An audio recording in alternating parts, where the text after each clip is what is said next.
Assalamualaikum warahmatullahi wabarakatuh. Waalaikumsalam warahmatullahi wabarakatuh. Waalaikumsalam warahmatullahi wabarakatuh. Alhamdulillah wassalatu wassalam ala khatimal mursalin wa ala alihi wa sahbihi ajmain. Asyhadu an la ilaha illallah wahdahu la syarikalah wa asyhadu anna Muhammadan abduhu wa rasuluh. Allahumma sholli ala Muhammad wa ala alihi wa sahbihi ajmain. Amma ba'd. Qala ta'ala fil Qur'anil Karim wa ma utitu minal ilmi illa qalila. Baik Bapak Ibu yang dirahmati Allah, pada 16 Muharram 23 Muharram 1445 Hijriah dan bulan Agustus, habis Muharram itu Safar ya, Ustaz Rahman. Iya, iya. Nah, ini konteks kita, jadi saya tiba-tiba tadi pulang dari masjid, teringat bulan Safar itu kalau bagi dalam tradisi bangsa Arab adalah tradisi mereka bepergian gitu ininya. Nah, eh, pada forum Kopi Hangat edisi 10 Agustus ini kita akan mengupas tentang nasionalisme yang warna-warni dari kalangan keturunan Arab atau kalangan Hadromi, meskipun penyebutan ini bukan dalam bentuk pelabelan, hanya mencoba mengulik dalam bahasa yang lebih akademis, meskipun barangkali di masyarakat istilah ini menjadi katakanlah tidak begitu akrab gitu ininya. Mereka mengertinya keturunan Arab, bahkan kadangkala pelabelan-pelabelan yang eh, bersifat simplistis itu sering muncul, yang kadangkala di beberapa tempat justru berujung hal-hal yang bersifat karikatural gitu. Nah, setiap yang keturunan Arab itu keturunan Rasul dan sebagainya. Repotnya kadangkala ada semacam politik uang dari beberapa orang yang tidak bertanggung jawab. Nah, jauh dari kesan yang barangkali bernuansa politik, forum ini akan mengupas dari sisi akademik. Titik tekannya Bapak Ibu adalah bukan soal nasionalisme, frasa nasionalisme yang lebih pluralistik atau warna-warni kalau di tema yang dipelajari dibagikan itu yang Bapak Ibu baca. Kita akan mengulik bahwa sebetulnya dalam suatu bangsa, dalam sebuah etnis bangsa, dalam hal ini bangsa Arab yang kemudian eh, bermigrasi dan sudah sekian lapis keturunan, kita akan dapati banyak ragam. Kita kurang baca berarti kalau hanya menyederhanakan setiap keturunan Arab warna Islamnya kental, bahkan berujung katakanlah Islam yang kental sekali bernuansa misalkan Wahabi dan seterusnya. Itu penyederhanaan-penyederhanaan yang saya kira karena literasi kita memang terbatas.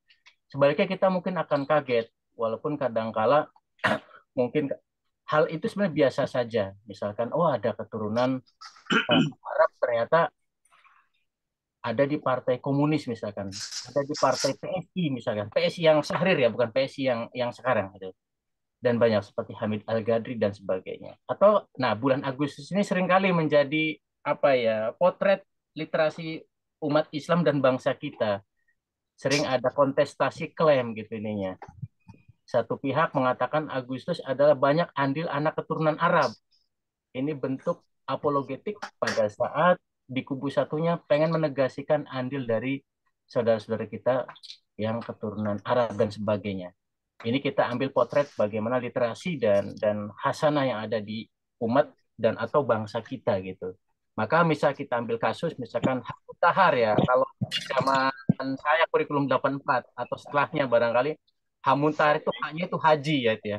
Banyak menganggap hanya itu haji, padahal itu adalah Hussein Muntahar gitu, seorang anak keturunan Hadromi.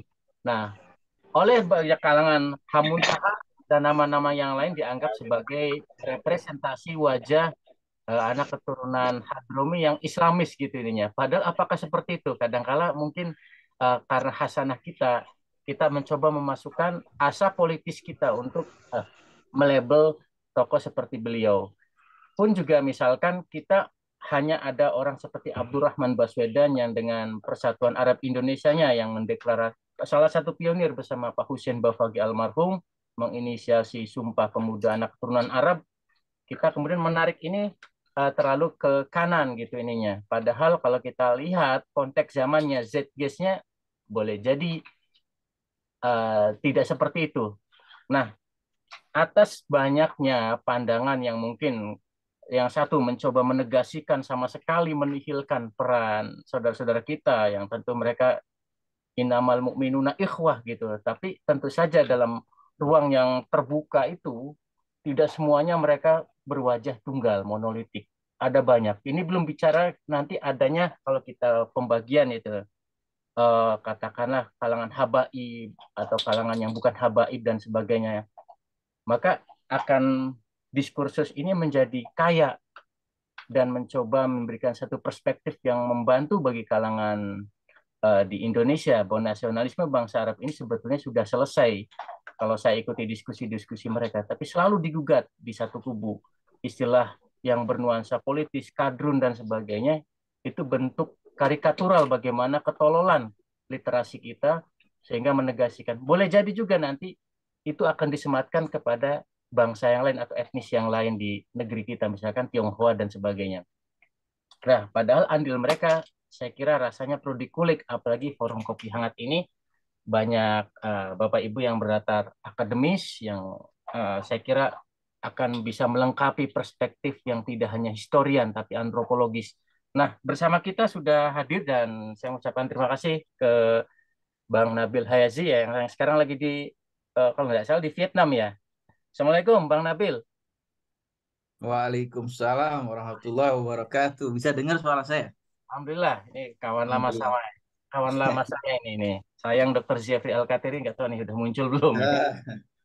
Tapi saya bisa terkoneksi dengan Prof. Yasmin Sahab nih. Nanti mohon Prof. Yasmin, terima kasih sudah hadir dan tadi cepat sekali malah mendahului saya gini untuk datang, bisa memberikan perspektif secara antropologis gitu ya. Eh, karena saya belum bisa mengontak Mas Fajri Alatas itu Ismail Fajri Alatas yang nanti memberikan perspektif yang melengkapi yang disampaikan Mas Nabil tadi. Sekilas dan saya kira tidak perlu saya ulangi di flyer sudah cukup detail. Mas Nabil Karim Hazi ini memang punya punya satu kompetensi untuk bicara tentang bagaimana perjuangan dari keturunan Arab di Indonesia. Sekali lagi frasa ini dalam konteks untuk bukan simplisis atau bernuansa politis, hanya dia sebagai sebuah ini saja penyebutan akademis. Beliau adalah Direktur Eksekutif The Menara Institute ya, sebagai peneliti diaspora Hadromi. Mas Nabil ini layak untuk kita dengarkan, banyak mengulik referensi-referensi lawas itu. Saya kira saya senang sekali sekian tahun berkenalan dengan beliau. Stereotip selama saya di Jogja, sekarang juga masih di Jogja, kalau ketemu keturunan Arab dari kalangan Irsadi, kalau saya Irsadi banyaknya memang. Habaib belakangan, belakangan Habaib. Irsadi itu terutama di UI. Biasanya mereka itu malas baca, senang bercanda gitu Mas Nabil itu. Nah, saya terbantahkan semua ketika bertemu beliau ininya. Terbantah. Enak diskusi dengan beliau dan mengenalkan beberapa tokoh-tokoh penting di luar Pak Baswedan karena Pak Baswedan memang anak keturunannya tinggal di sana di Jogja di kota kami. Beliau juga sekarang di United Nation on apa disaster and crime itu ya di apa namanya di border manajemennya ya Mas Nabil ya, dan tentu saja beliau adalah kalau yang saya ingat kan di University of Washington ya, kalau Mas Ismail Fajri di New York ya. Ya, benar. Nah, nanti kita akan melihat paparan dari beliau yang akan membantu kita pemahaman secara komprehensif itu lanskap peta intelektual yang merumuskan nasionalisme di saudara-saudara kita di kalangan keturunan Arab, yang ketika bicara nasionalisme itu mereka sebetulnya tidak lagi membedakan apakah habaib atau bukannya. Forum ini tidak akan membahas yang lagi ramai nih di kalangan tertentu, apakah dia itu Dzurriyyat Rasul atau bukan ini. Bapak Ibu yang berharap forum ini akan membahas itu, maaf ya, ini majelisnya atau kamarnya beda. Kita lagi mengulik kesalahpahaman kita, ketololan literasi sebagian anak bangsa kita yang mereka stereotip pada kalangan-kalangan yang sebetulnya sudah selesai di dekade-dekade awal pada abad 20. Mas Nabil, monggo selama kurang lebih 45 sampai 60 menit memberikan syarahan dan kupasannya tentang tema ini. Monggo, waktu dan tempat kami berikan. Nah, terima kasih. Assalamualaikum warahmatullahi wabarakatuh. Waalaikumsalam. Waalaikumsalam warahmatullahi wabarakatuh. Alhamdulillahi wahdah wassalatu wassalamu ala ma la nabiyya ba'dah wa ala alihi washabbihi amma ba'd. Pertama-tama langsung sudah ada pertanyaan mengenai nasab nih. Pertama-tama saya mengucapkan terima kasih nih pada Mas Yusuf dan mohon maaf kepada Bapak Ibu semua. Pertama-tama karena saya masih agak batuk. Yang kedua, saya saat ini ada di Vietnam. Kelihatannya wifi bar saya cuma ada satu. Jadi mohon maaf jika ada sesuatu terputus atau insya Allah tidak. Saya terima kasih kepada Mas Yusuf karena sebenarnya pengetahuan Mas Yusuf sangat luar biasa. Jadi pembukaan yang disampaikan Mas Yusuf itu sebenarnya apa yang ingin saya sampaikan pagi ini. cukup komprehensif lah artinya intronya. Dan sebenarnya nggak butuh saya lagi, apalagi ada Bu Yasmin di sini. Tapi sekali lagi saya akan coba sharing apa yang saya ketahui dari perspektif dan pengalaman saya. Dan saya tidak ada PowerPoint presentation, tidak ada PPT. Saya akan bercerita saja Mas Yusuf. Dan saya berharap nggak sampai 30 menit malah. Karena saya berharap ada pertanyaan yang bisa memancing saya untuk memberikan jawaban. Daripada saya menghabiskan waktu untuk memberikan PowerPoint, tapi saya lebih ingin berdiskusi, ngobrol sama Bapak Ibu semua, sehingga saya bisa menjawab keraguan, pertanyaan dari Bapak Ibu semua. Nah, saya akan sedikit bercerita dulu mengenai beberapa poin yang disampaikan oleh Mas Yusuf tadi. Yang pertama saya akan memberikan gambaran sebenarnya siapa sih ini mereka, karena memang sampai saat ini jujur belum ada label yang paling pas ya untuk menunjukkan kami ini mereka ini siapa itu. Karena seperti yang disampaikan Mas Yusuf, ada namanya akhir-akhir ini penyebutannya sebagai hadromi, tetapi hanya digunakan dalam ruang akademis, penelitian, diskusi. Sedangkan keturunan Arab sebenarnya juga tidak cocok. Bahkan sebagian seperti yang disampaikan oleh Mas Yusuf, sebagian masyarakat cenderung simplicities ya, menyederhanakan sehingga mereka menyebutnya orang Arab. Sehingga ketika dalam satu kenyataan ditanya, Mas orang Arab ya? Kita menjawabnya bingung. Karena kalau dibilang orang Arab, apa bedanya dengan orang Arab yang berwisata ke Indonesia, baik dari Irak, dari Oman, dari Qatar, itu juga orang Arab.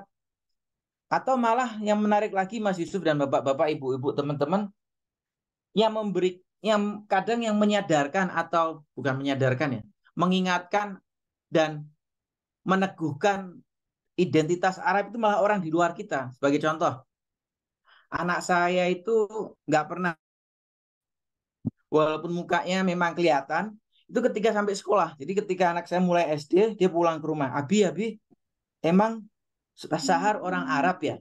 Katanya teman-teman Sahar ini orang Arab. Nah, itu mulai saya berpikir. Karena selama ini kita nggak pernah ngomong bahwa, kalian ini orang Arab. Jangan lupa ya. Tapi ketika mereka bertemu keluar, orang mengatakan, bahkan dipaksa. Saya sendiri ini wajah saya nggak terlalu notok. Jadi saya bisa nyaru antara orang Arab atau bukan. Tapi dalam beberapa kesempatan ketika saya naik taksi atau apa, Masnya orang Arab ya? Bukan. Bener pasti orang Arab, Mas. Bukan.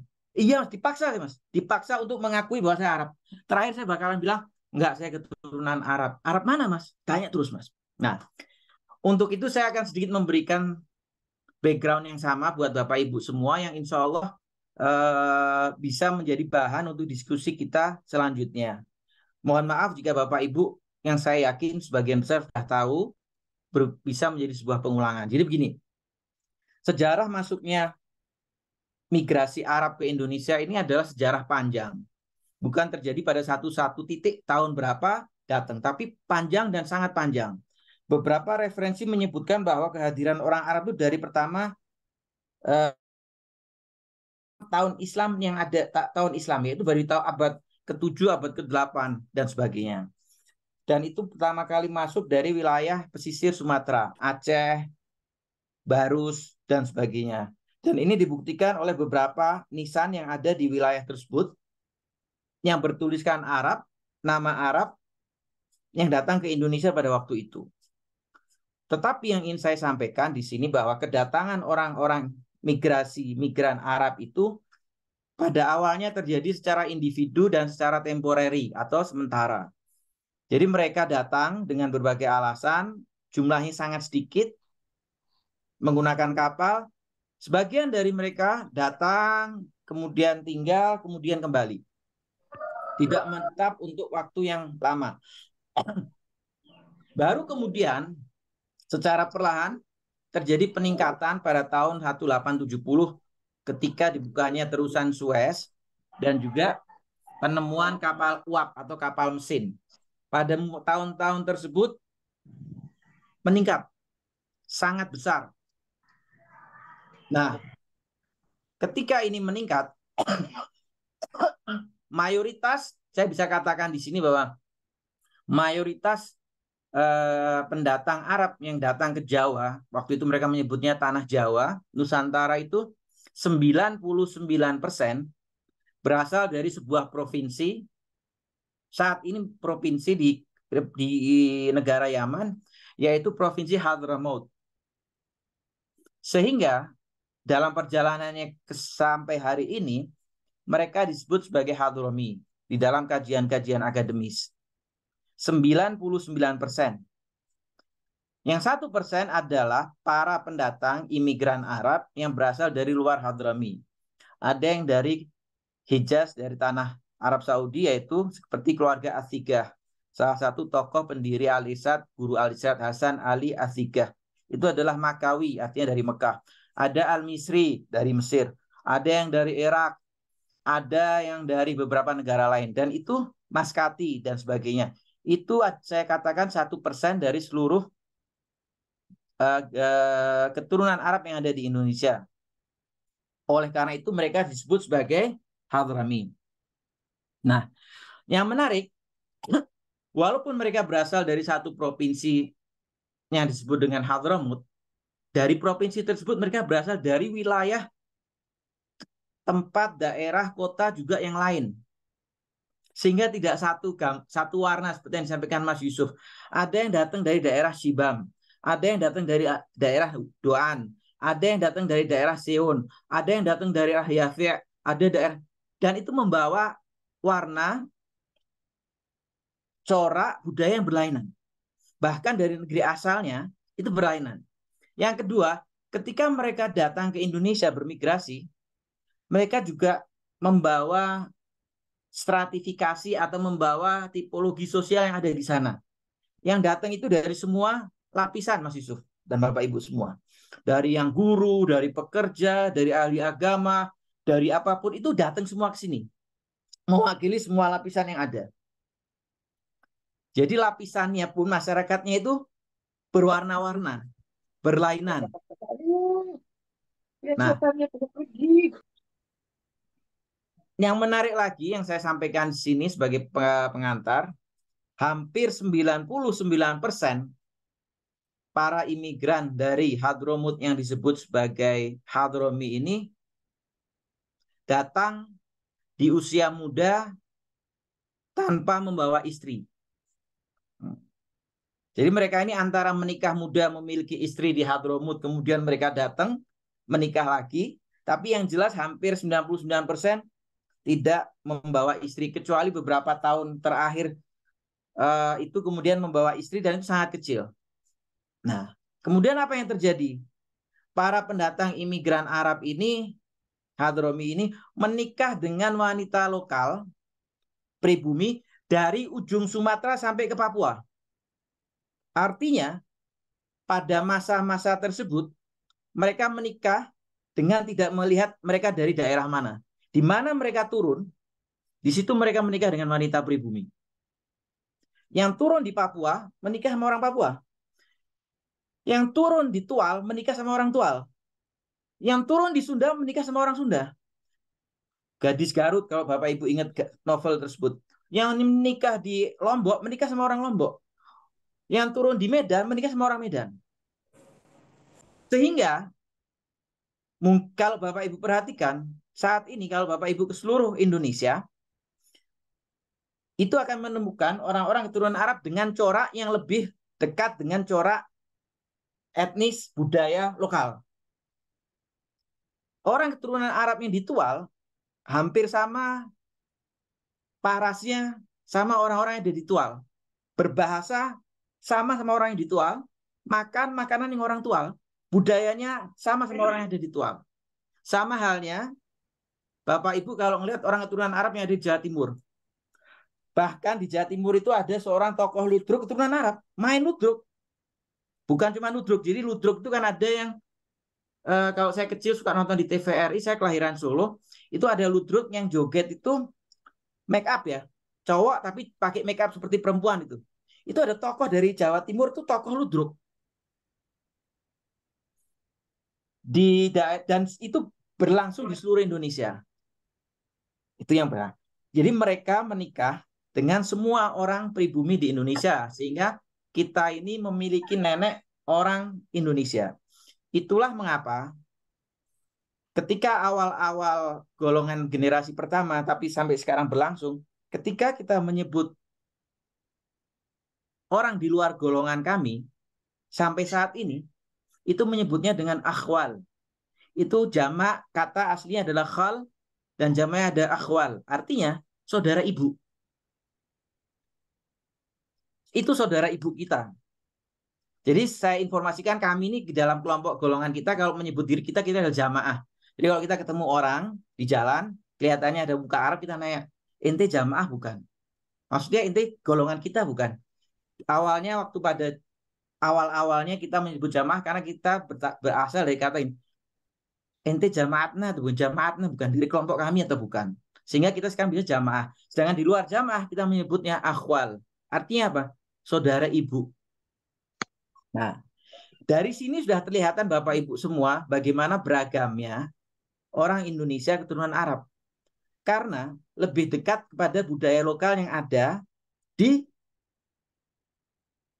daerah tempat kakek-kakek kita turun. Yang lahir di Lombok, bahasa Lombok. Yang lahir di Jawa, bahasa Jawa. Saya orang Solo, saya nyebutnya Arja Arab Jawa.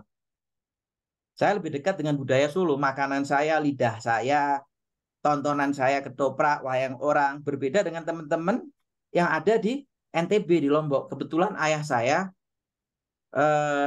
lahirnya di Labuan Haji di Lombok. Ibu saya lahir di Solo, saya lahir di Solo. Ibu saya sama bapak saya ini budayanya lain. Bahasa lokalnya lain. Bapak saya sampai sekarang nggak bisa bahasa Jawa. Ibu saya ngomongnya halus. Kromo halus. Nah, itu yang pertama. Keragaman dari sisi budaya di Indonesia di mana kita terserap, menyerap budaya lokal yang ada. Ketika saya menikah sama orang keturunan Arab juga, tapi lahir Betawi, Jakarta. Itu sampai sekarang, orang-orang Arab keturunan Jawa itu kalau di Jakarta disebutnya Jawa. Jawa, Mas Yusuf. Nggak ada yang nyebut Arab. Jawa lu. Bahkan saya punya paman, aslinya dari Sepanjang, itu sampai sekarang istrinya manggilnya Jawir. Karena Pak kita dianggap orang Jawa. Karena mereka nganggap apa? Saya ini Betawi. Sama ketika ada saudara kita menikah sama orang dari lahir luar Jawa, kita nyebutnya seberang, Arab seberang. Oh, ada Arab Palembang. Oh, ada Arab Tual. Nah, ini sudah terlihat keanekaragamannya ya. Dari mulai warna kulit, paras, rambut, itu semua berbeda. Itu yang pertama. Nah, yang menarik lagi, keragaman ini seperti yang saya sampaikan, dari daerah asalnya sudah berbeda. Orang-orang Sewun dari bahasa Arab pasarannya itu berbeda. Frase-frasenya antara yang dari Doan, dari Sewun, dari Sibam, dan sebagainya. Kedua, orang Arab Indonesia, keturunan Arab yang ada di Indonesia ini bermacam-macam dari tingkat, apa ya kita bilangnya, tingkat kearapannya Mas Yusuf dan Bapak Ibu semua. Ada yang dari generasi ke-10, ke-7, ke-5, ke-4. Ada yang dari generasi kedua. Kakek saya datang dari Sibam di Hadromut, turunnya di Lombok. Ayah saya lahir. Ada yang sudah tidak terlacak sama sekali. Ada yang sudah tidak pakai nama famili sama sekali, tapi kelihatan Arabnya. Ada yang beribukan Arab, bapaknya orang Indonesia asli, sehingga tidak punya marga. Tapi mukanya lebih notok daripada saya. Ketika saya nanya, ada keturunan Arab ya? Ibu saya mas, cuman saya nggak pakai marga. Karena saya bapaknya bukan Arab. Lebih notok daripada saya. Dan itu banyak sekali dalam beberapa kesempatan. Saya ketemu dengan beberapa orang, dan cuma deketin. Mas Nabil, saya ini ada darah Arab loh. Oh, Masya Allah, dari mana? Nenek saya. Oh, tapi kakek saya orang Sunda. Tunjukin fotonya ke saya. Apakah ini juga Indonesia keturunan Arab? Juga sama. Secara budaya sama. Jadi sekarang ini orang selalu bicara orang Indonesia keturunan Arab yang punya marga, bin Syahab, Al-Atas. Ada juga yang ibunya orang Arab. Buat saya itu sama, Indonesia keturunan Arab. Karena mereka ikut mewarnai keragaman budaya di Indonesia. Cuman selama ini tidak dimasukkan, tidak dianggap eksklusif dalam kelompok Indonesia keturunan Arab. Yang kedua, kalau kita ke daerah Medan sama Aceh, mungkin Bapak Ibu ada yang dari daerah sana, itu sudah bercampur antara orang Aceh, Arab, sama orang keturunan India dan sebagainya. Sehingga kalau kita lihat di Medan, di Padang, di Aceh itu ada banyak keturunan Arab yang sudah tidak memakai marganya. Kenapa? Karena sudah sangat jauh dengan generasi awalnya. Tapi tidak bisa dipungkiri ada darah Arab di situ. Dan sebagian ngomong, iya Pak, benar Pak. Cuman kita sudah lupa. Kita nggak tahu kita ini siapa. Kita ini orang Aceh. Ada yang bilang sebagian ketika kita ke Aceh ada yang dipanggil Sidi, Sidi, Sidi. Dari kata Sayyidi. Di beberapa tempat lain juga sama. Ada yang dipanggil Abah. Kalau di daerah NTB itu dipanggilnya Abah. Sama. Pertama mereka nggak pakai marga. Mereka dari keturunan ibu. Sehingga mereka sudah lupa, tidak memakai marga dan sebagainya. Saya sampaikan sebuah contoh, Mas Yusuf dan Bapak Ibu semua. Ketika PAI lahir, HR Baswedan, Husin Bafakih memiliki majalah namanya Aliran Baru. Itu ada surat pembaca yang dikirim dari daerah Sulawesi, di mana tempat pembuangan Pangeran Diponegoro. Ada seseorang penulis keturunan Arab, namanya Umar Tirto Tenojo. Itu nulis ketika PAI lahir, bahwa dia sangat senang bahwa PAI lahir. Kenapa? Karena selama ini dia bingung. Jadi beliau ini adalah salah satu keluarga yang ikut mendampingi Pangeran Diponegoro dibuang. Dan itu sudah dibuktikan dalam beberapa tulisan, termasuk disinggung oleh Peter Carey, kedekatan hubungan antara keluarga keturunan Arab, salah satunya keluarga Assegaf, dalam perjuangan Pangeran Diponegoro. Ketika Pangeran Diponegoro dibuang, itu mereka ngikut sampai ke sana. Salah satunya Umar ini. Di Umar ini nulis, terima kasih atas kelahiran PAI. Karena sebenarnya kami mengakui tanah air Indonesia dari awal kami lahir. Kami tidak tahu kami ini orang Arab. Hanya nama saya memiliki 2 nama marga, Umar Assegaf Tirto Tenoyo.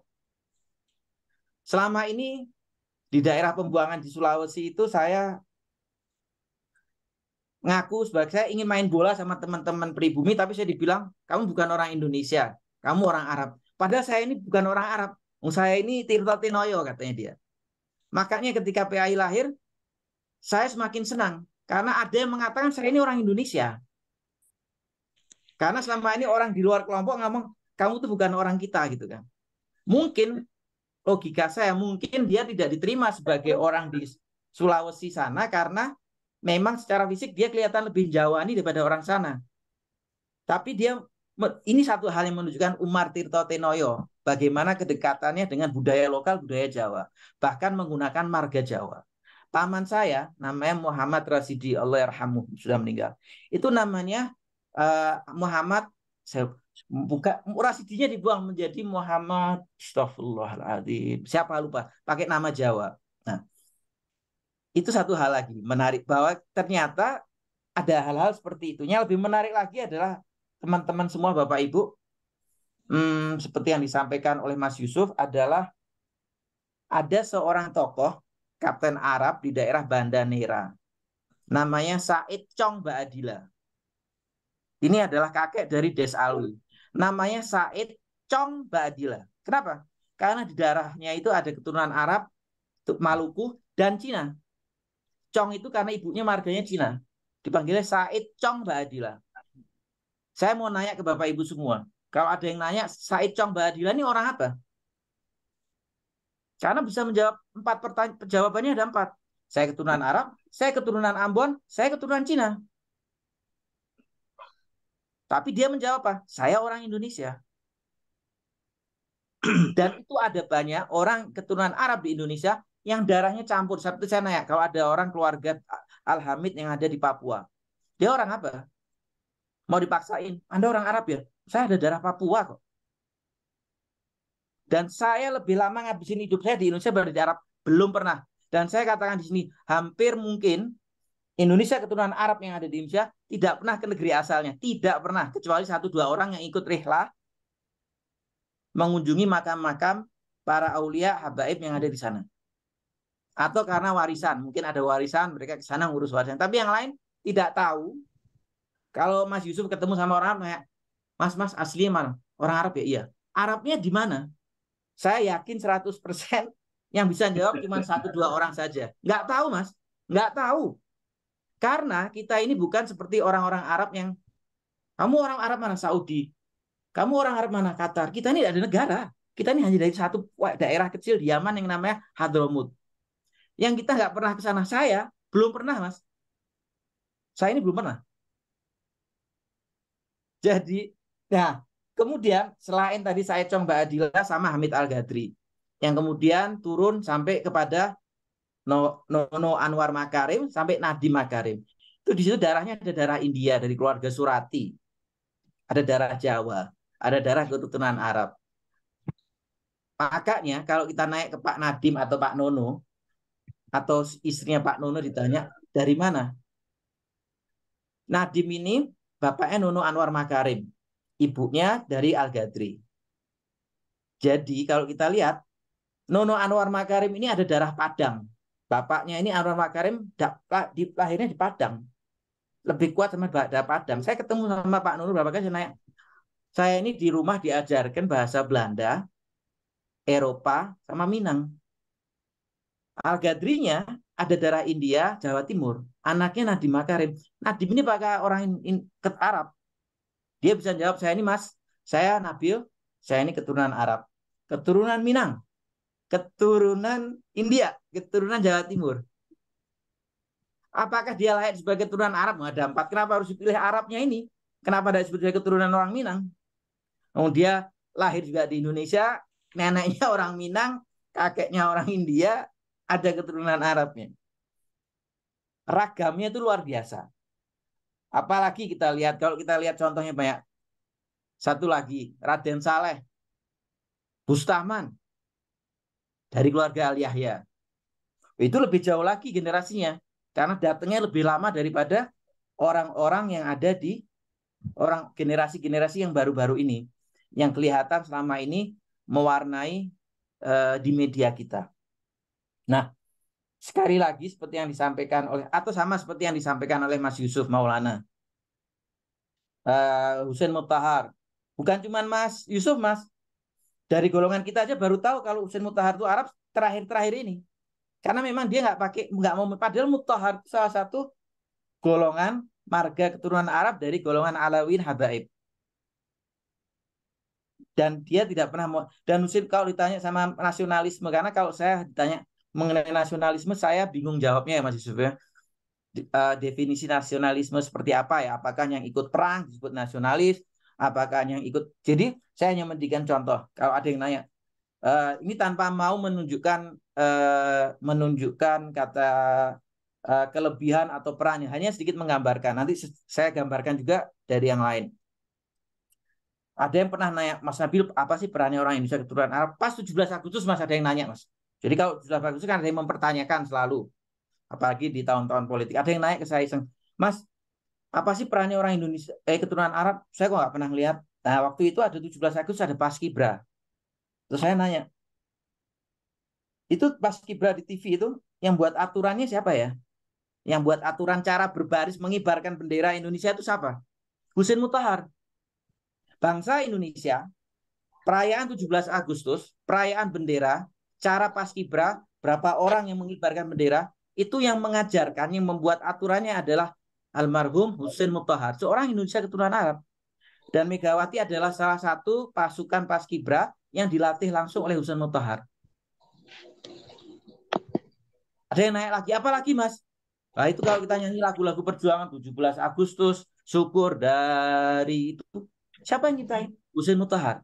Nah, tetapi seperti yang disampaikan oleh Mas Yusuf, atau kalau kita ke Tangerang, Tangerang itu kan ada makam namanya daerah tempat pemakaman Astagfirullahaladzim, Astagfirullahaladzim. Di Tangerang itu namanya, nanti kalau ingat saya sampaikan. Intinya, tetapi pada saat yang sama Bapak Ibu semua, seperti yang disampaikan oleh Mas Yusuf, selain dari daerah yang lain, selain mereka memiliki rona budaya lokal yang berlainan di seluruh Indonesia, mereka juga sama beraneka ragamnya dengan bangsa Indonesia. Ada yang baik, ada yang tidak baik, ada yang kuning, ada yang hijau, ada yang merah. Ada yang masuk PDI, ada yang masuk Golkar, ada yang masuk P3. Rata. Di Solo, tokoh PDI, ini Mas Yusuf sebutkan Mas Air Baswedan, tokoh PNI terbesar di Solo dan kemudian menjadi tokoh PDI adalah mantunya Air Baswedan dari keluarga Badres. Itu PDI ketika anaknya nikah yang datang Megawati pada waktu itu. Almarhum sudah meninggal. Jadi salah satu anak dari Air Baswedan ini menikah dengan keluarga Badres, Yuslam Badres. Yuslam Badres ini menikah sama anaknya Air Baswedan, tokoh PNI, anaknya menjadi tokoh PDI besar di Solo. Ada juga yang menjadi tokoh PKI, Barak Bah di Kalimantan.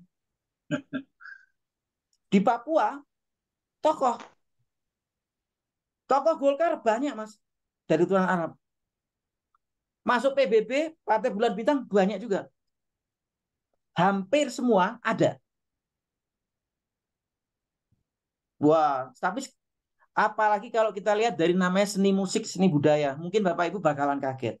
Ketika kita rame-rame mengenai orang Arab ini kadrun begini pulang ke negaranya. Ahmad Albar itu orang Arab. Tapi nggak ada yang pernah nanya bagaimana nasionalisme Ahmad Albar dan tinggal. Orang Arab Ahmad Albar, jelas-jelas Albar. Main musik, Mas. Ada satu tokoh keroncong, kalau kita naik ke Bapak Ibu, semua tokoh keroncong di Indonesia siapa? Gesang. Gesang pernah ditanya di salah satu buku, siapa tokoh keroncong terbesar abad ini? Guru saya namanya S. Abdullah.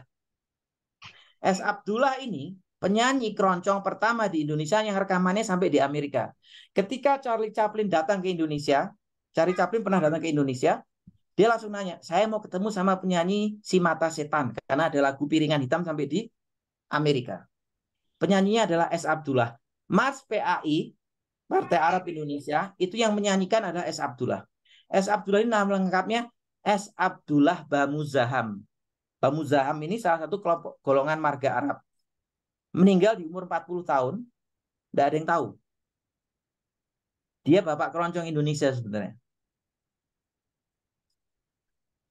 Iwan Fals itu ibunya orang Arab. Dan ada banyak yang seperti itu. Antara mereka tidak mau menunjukkan kearabannya, dan itu pilihannya.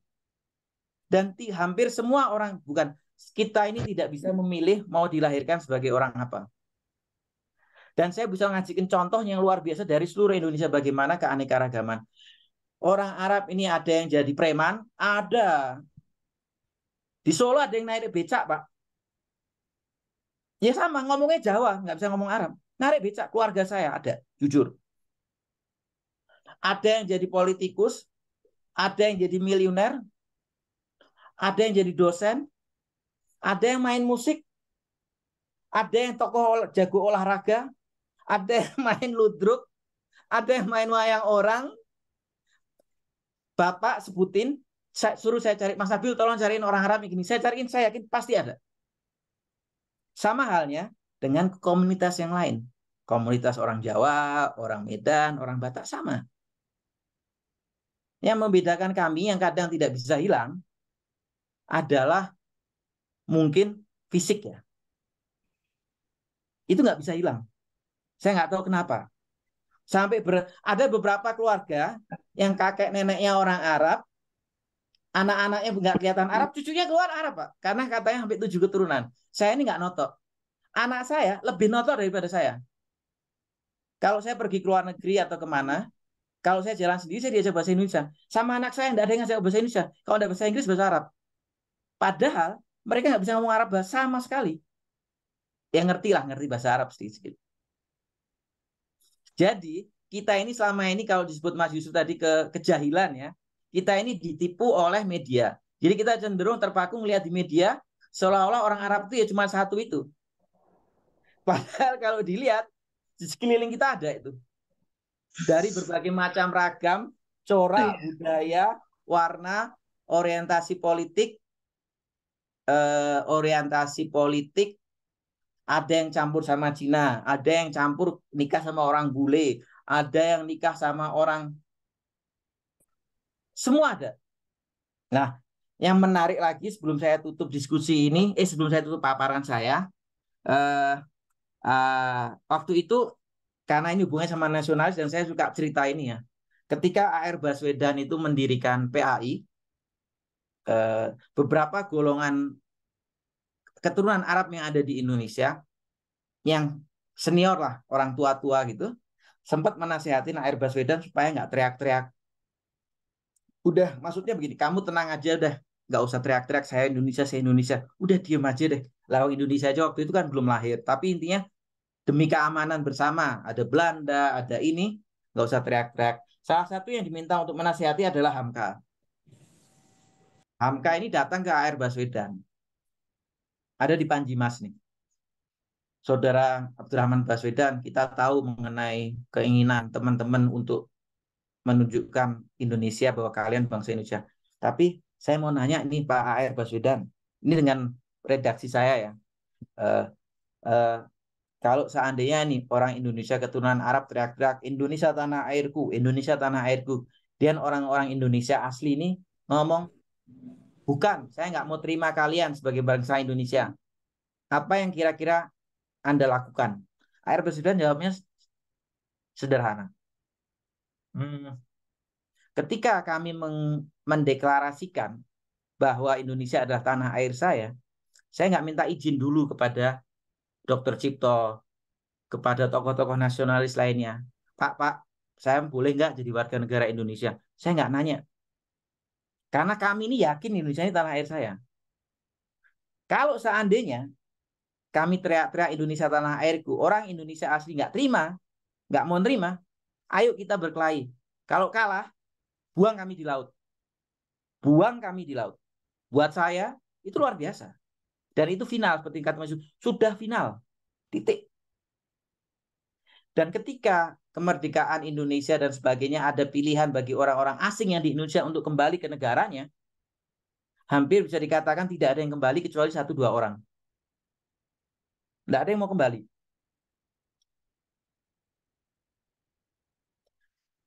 Saya bisa bicara sampai 3 jam mengenai ini dari segi pos budaya, musik, dan sebagainya. Satu lagi, ada yang naik ke saya waktu itu mengenai peran budaya Indonesia, Arab ke Indonesia. Waktu itu ada SEA Games. SEA Games itu dibuka dengan tarian Zafin. Kalau Bapak Ibu masih ingat, di Jakarta. Tarian Zafin ini sudah menjadi budaya nasional dan bahkan dari seluruh Indonesia, dari ujung Sumatera sampai Papua itu memiliki variasi yang berbeda. Ada yang disebut Jepeng, ada yang disebut Zafin, ada yang disebut Zapen, ada apa. Itu berasal dari Hadromut. Karena kata-kata Zafin ini dalam bahasa Arab di Hadromut artinya menari. Negara Arab lainnya tidak ada yang memakai kata nari za, fa, nun. Zafan tidak ada. Yang lain pakai raqasin, raqasa. Ini pakai Zafin. Cuma ada di Hadromut. Dan ternyata memang asli dari, dan itu jadi budaya nasional. Dan masih banyak yang lain lagi. Seperti yang saya sampaikan, yang ingin saya sampaikan di sini, ini hanya pengantar. Saya berharap ada pertanyaan, ada diskusi. Mengenai budaya Arab Betawi, ada tokohnya di sini, Bu Yasmin, Prof. Yasmin, guru saya. Sebenarnya termasuk juga Prof. Zefri, cuman Prof. Zefri kelihatannya belum bergabung. Kira-kira apa yang bisa saya sampaikan seperti itu, Bapak Ibu semua dan Mas Yusuf. Silahkan jika ada pertanyaan atau komen. Saya sebenarnya lihat di chat ada beberapa, tapi saya kembalikan ke Ustadz Yusuf nih sebagai moderator. Terima kasih. Saya kembalikan ke Mas Yusuf. Ya, terima kasih Mas Nabil, paparan yang bernas, yang barangkali sebagian kita tergelitik dengan beberapa cerita yang atau apa namanya fakta dari kronik yang disampaikan oleh beliau gitu ya. Dan di sini karena saya lihat juga banyak yang apa bapak-bapak ibu-ibu yang generasi lama gitu ya, dalam arti secara usia gitu. Tentu banyak yang kenal seperti ada. Saya kira juga ada penggemar Hamdan ATT ini di sini nih. Ya, Pak Samsul ya, penggemar Hamdan At-Tamimi gitu, Hamdan ATT. Atau jangan-jangan Ustadz Mutofar ini suka dengan ini, Muhsin Alatas gitu ininya. Eh, Abu Maryam dan Ustadz Soleh barangkali juga kenal dengan grup SAS itu ya. Grup SAS itu kan ada beberapa personel selain Arthur Kaunang itu ada nama-nama. Saya dikenalkan bapak saya grup SAS gitu. Ada orang ini jamaah dari sana dan banyak nama yang lain tentu saja. Apa namanya yang bisa kita senaraikan dan nggak akan habisnya. Tentu saja sekali lagi bahasan kita lebih ke bersifat keilmuan sebagaimana nama majelis Zoom ini forum kopi hangat bukan bagian dari afiliat dan dukung mendukung calon ini Mas Nabil nih repot ini. Tadi saya lihat ada kawan saya orangnya AHY gitu deh, tapi enggak tahu kok nggak muncul lagi ininya. Nah, jadi banyak hal yang nanti bisa kita kulik dan tentu saja tadi baru bersifat sebagian aspek saja yang bisa nanti Bapak Ibu perdalam lagi termasuk beberapa pertanyaan yang ternyata sudah ada yang Banyak sekali. bertanya soal masalah apa namanya nasab dan sebagainya. Kalau saya malah dari garis Tionghoa Mas Nabil ininya tahu tuh setelah saya lacak itu. Nah, Bapak Ibu yang dirahmati Allah, nanti silakan raise hand atau memberikan isyarat atau penanda untuk bisa kami lihat mana yang akan ingin berikan satu perspektif tambahan atau tambahan informasi atau kulikan baru atau pertanyaan. Tadi saya lihat di chat ada Ustadz atau Yai Papa Abror yang menanyakan soal masalah lagi gaduh nih di sebagian teman-teman yang sering teriak NKRI harga mati gitu. Nah, tapi karena saya ingin menyapa dulu Prof. Yasmin. Prof. Yasmin bisa memberikan perspektif tambahan secara antropologis karena apa namanya ini akan membantu penajaman dari bahasan kita. Halo, Assalamualaikum Prof. Yasmin. Waalaikumsalam warahmatullahi wabarakatuh. Silakan, Bu.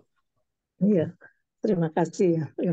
Sebenarnya yang diuraikan Mas Nabil ini sudah luar biasa lengkap gitu. Saya menambahkan nih Mas, mengisi yang tadi mungkin belum diuraikan oleh Mas Nabil. Pertama yang menarik dari pembicaraan mengenai orang Hadrami, saya menggunakan kata Hadrami karena seperti kata Mas Nabil tadi ini 99% ya yang ada di sini berasal dari Hadrami. Malah saya punya pengalaman menarik ketika saya belajar di SOAS, mereka-mereka yang ingin mempelajari orang Arab di mana saja, di Syria, di Mesir, mana, mereka bilang kalau ingin tahu orang Arab di Indonesia, itu kita mesti ke Hadrami. Gitu. Kalau enggak, kita nggak ngerti mereka. Jadi memang betul bahwa 99% ini memang orang Hadrami. Kemudian yang menarik, dulu saya rasakan, karena saya sudah lama di antropologi, sejak tahun 70-an, itu tidak ada pembicaraan mengenai orang Arab, mencari literatur orang Arab di Indonesia itu susah sekali. Kebetulan skripsi saya diminta oleh pembimbing saya waktu itu, Profesor Friedenbrecht, kamu nulis mengenai orang Arab dah. Kok enggak? Orang tidak ada nih tulisan mengenai orang Arab di Indonesia. Artinya dari perspektif antropologi. Tetapi tiba-tiba saja mulai tahun 97-98 ya ketika ada peristiwa di Indonesia, perhatian orang terhadap orang Arab ini menjadi besar. Bahkan saya banyak sekali dicari oleh antropolog-antropolog dari Australia, dari Inggris, dari Amerika. Saya tanyakan pada mereka, ini kenapa kok kamu rame-rame ini ingin tahu mengenai orang Arab di Indonesia? Waktu itu saya langsung membuat hipotesa karena mereka melihat peran orang-orang keturunan Arab ini muncul gitu di publik secara cukup intens, gitu. Sehingga mereka ingin mencari tahu siapa sebenarnya mereka. Nah, itu tahun 97. Bahkan ketika tahun 2002 Profesor Farid Alatas mengadakan seminar mengenai orang Arab di Asia Tenggara, itu statement pertama yang melatar belakangi adalah kenapa orang-orang ini mempunyai peran yang amat penting gitu di Asia Tenggara. Kita bisa melihat di bidang ekonomi, agama dan sebagainya, tapi tulisan mengenai mereka kok amat miskin. Nah, ini juga satu hal yang menarik ya. Kenapa sebelum ini tulisan mengenai mereka tuh amat miskin? Bahwa sekarang menjadi cukup menarik perhatian, mudah dijawab karena ada keterkaitan secara kontekstual.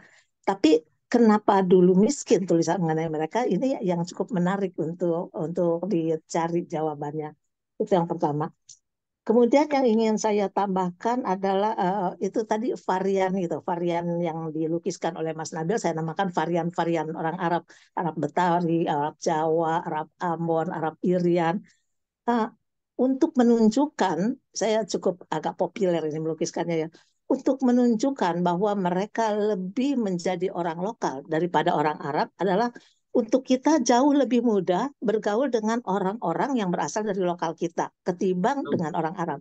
Saya misalnya jauh lebih mudah bergaul dengan orang Arab, orang-orang Betawi karena pola hidup, gaya hidup kita yang sama ketimbang orang-orang Arab dari daerah lain. Ini menunjukkan bahwa mereka betul-betul immerse ke kebudayaan lokal sehingga jauh lebih mudah bergaul dengan orang dari kebudayaan di mana mereka berada daripada dengan orang Arab dari daerah-daerah lainnya di Indonesia. Itu contoh yang lain. Kemudian Mas Nabil bicara juga mengenai identitas, gitu ya. Mengenai identitas, pasti semua orang itu membutuhkan identitas karena orang itu mempunyai self, gitu kan. Sehingga saya merasa agak kurang setuju kalau ada orang yang bicara, oh Sarah, gitu, oh jangan tunjukkan identitasmu, oh ini kamu bicara Sarah. Tidak mungkin karena memang orang harus mempunyai identitas yang membedakan dia dengan orang-orang lainnya. Dan identitas itu banyak sekali. Identitas berdasarkan pendidikan, berdasarkan pekerjaan, berdasarkan primordial. Nah, ketika kita bicara etnik, ini adalah salah satunya yang primordial. Tadi menarik juga ketika Mas Nabil menceritakan mengenai anaknya yang bertanya, Pak, ini saya orang Arab gitu kan. Saya di sini memang saya melihat dari pengalaman, saya belum mengadakan penelitian, tapi pengalaman yang cukup lama, panjang saya alami. Ada dua tipe yang terkait ini. Yang cukup ekstrim misalnya yang ditulis oleh Mas Nabil mungkin bisa membantu saya mengingatkan bukunya mengenai Arab sebuah ilusi. Itu agak ekstrim, itu contoh yang agak ekstrim. Jadi mereka yang mau Musa tahu, Katim punya ya. iya betul, Katim itu. Oke. Jadi ada keluarga-keluarga Arab ya yang di dalam kehidupan sehari-harinya betul-betul tidak menunjukkan ya baik dari peran orang tuanya, gaya hidup sehari-hari, keadaan di rumahnya dan sebagainya, tidak ada kearaban sama sekali. Tapi dia tidak bisa menolak ketika orang luar tetap mengidentifikasikan dia sebagai orang Arab. Gitu. Kita tidak bisa menolak karena memang di dalam hubungan ada jati diri, ada self, ada identitas. Kita menolak, kita katakan kita bukan orang Arab, tapi orang lain mengatakan kamu orang Arab. Kenapa? Mungkin salah satu yang paling menyolok adalah tampilan fisik. Meskipun hampir tidak ada kita menemukan orang Arab yang ditrasir ke atas sampai 2, 3, 4 generasi itu ibu bapaknya itu semua orang Arab. Pasti dari ibunya umumnya bukan orang Arab. Nah, tapi karena dia patrilineal yang kuat, sehingga tetap aja diidentifikasikan sebagai orang Arab. Apalagi ada family name dan sebagainya. Kemudian yang menarik juga kita melihat data sensus terkait dengan identitas ini yang saya juga tidak tahu apa jawabannya. Mulai tahun 2000 tuh sensus ada pertanyaan mengenai etnis. Cuma di Jawa Timur, di tempat lain tidak ada. Artinya di di provinsi lainnya orang Arab itu jumlahnya amat sedikit. Itu dugaan saya, sehingga dimasukkan ke dalam lain-lain. Lalu di Jawa Timur, terutama di Gresik, Bondowoso, Pasuruan, itu ada jumlah orang Arab.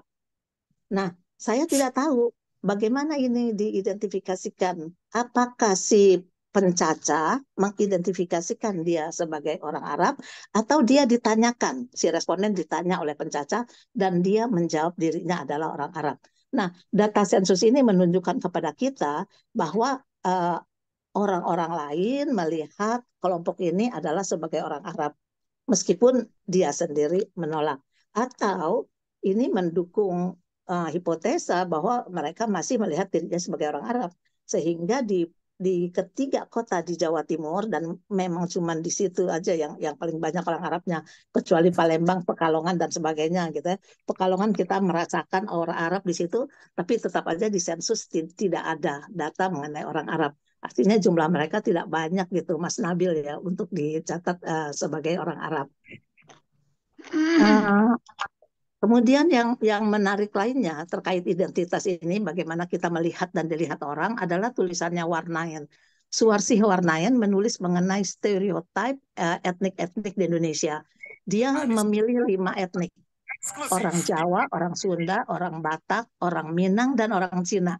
Nah, untuk saya ini cukup menarik. Kenapa orang Cina dipilih sebagai sampel, kenapa orang Arab tidak dipilih?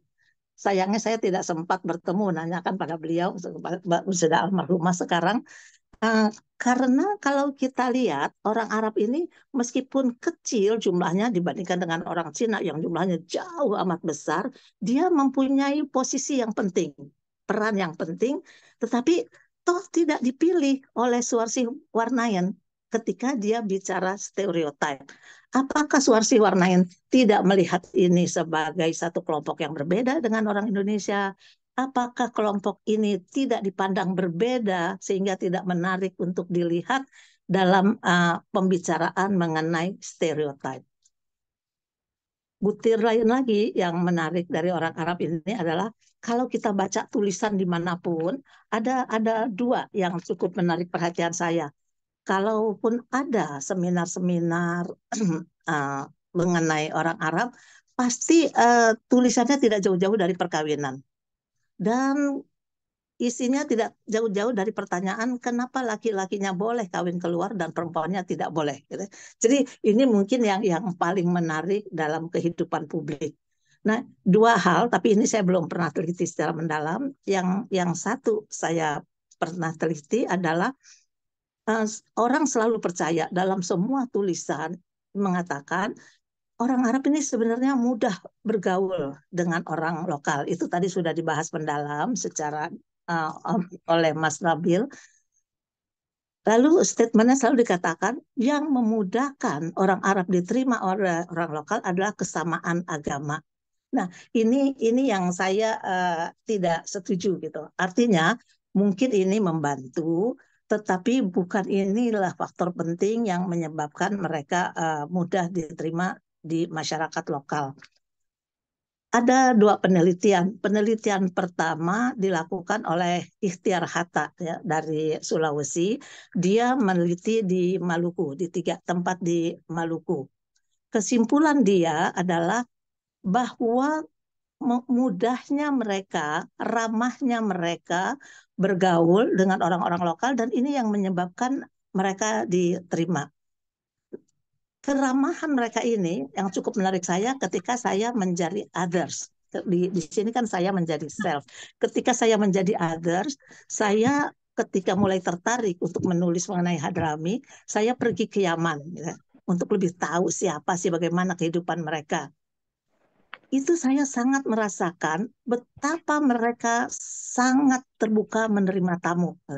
Tanpa mereka tahu siapa kita, mereka akan menolong apapun, memberikan apapun, yang dengan kata lain adalah keramah tamahan mereka dalam berkomunikasi dengan orang lain. Saya kira ini yang ditemukan oleh Ikhtiar Hatta di dalam penelitiannya, memang merupakan karakter dari orang-orang Yaman, mudah bergaul dengan orang lain karena keramah tamahan mereka, sifat mereka yang suka menolong dan sebagainya.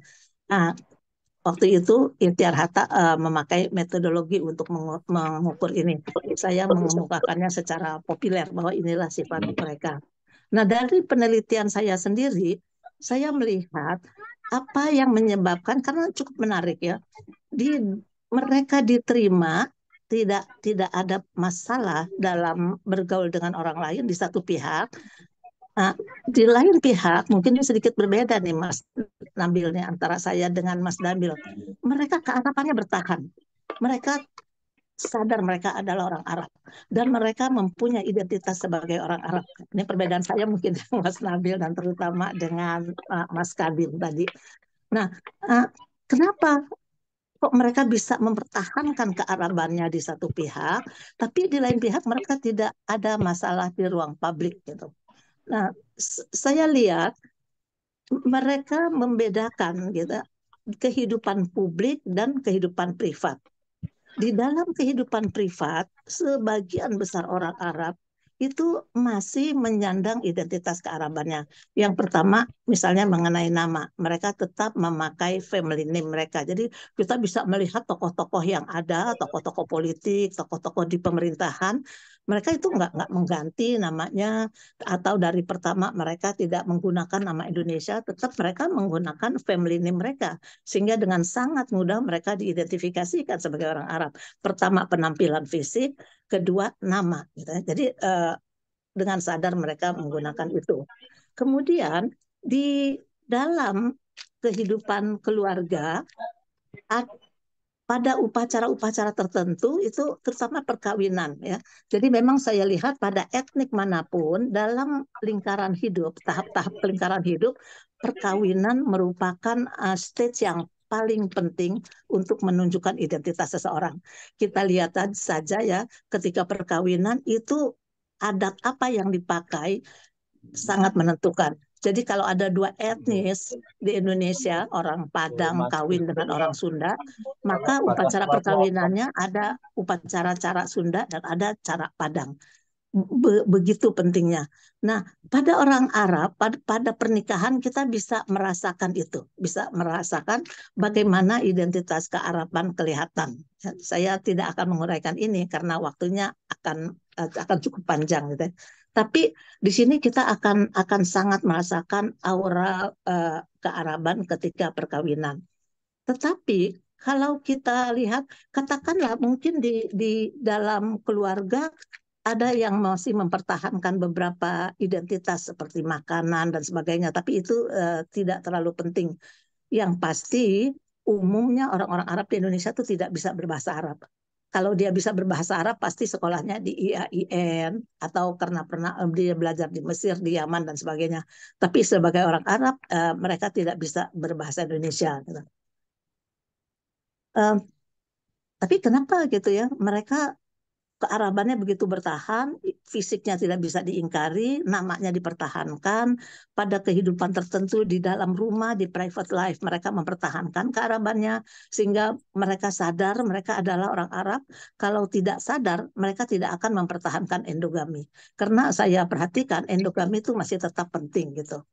Nah, tapi di dalam public life, tidak ada sesuatu ya yang bisa kita temukan yang menunjukkan bahwa orang-orang Arab ini membedakan self dengan others ya. Contohnya misalnya sekolah, tidak ada sekolah yang merupakan media tempat dididiknya anak-anak keturunan Arab ini ya. Sekolah yang saya tahu ada dua yang besar, yaitu Jamiatul Khair dari kelompok Ba'alwi dan Al-Irsyad. Tetapi justru sekolah ini tempat terintegrasinya orang Arab dengan bukan orang Arab.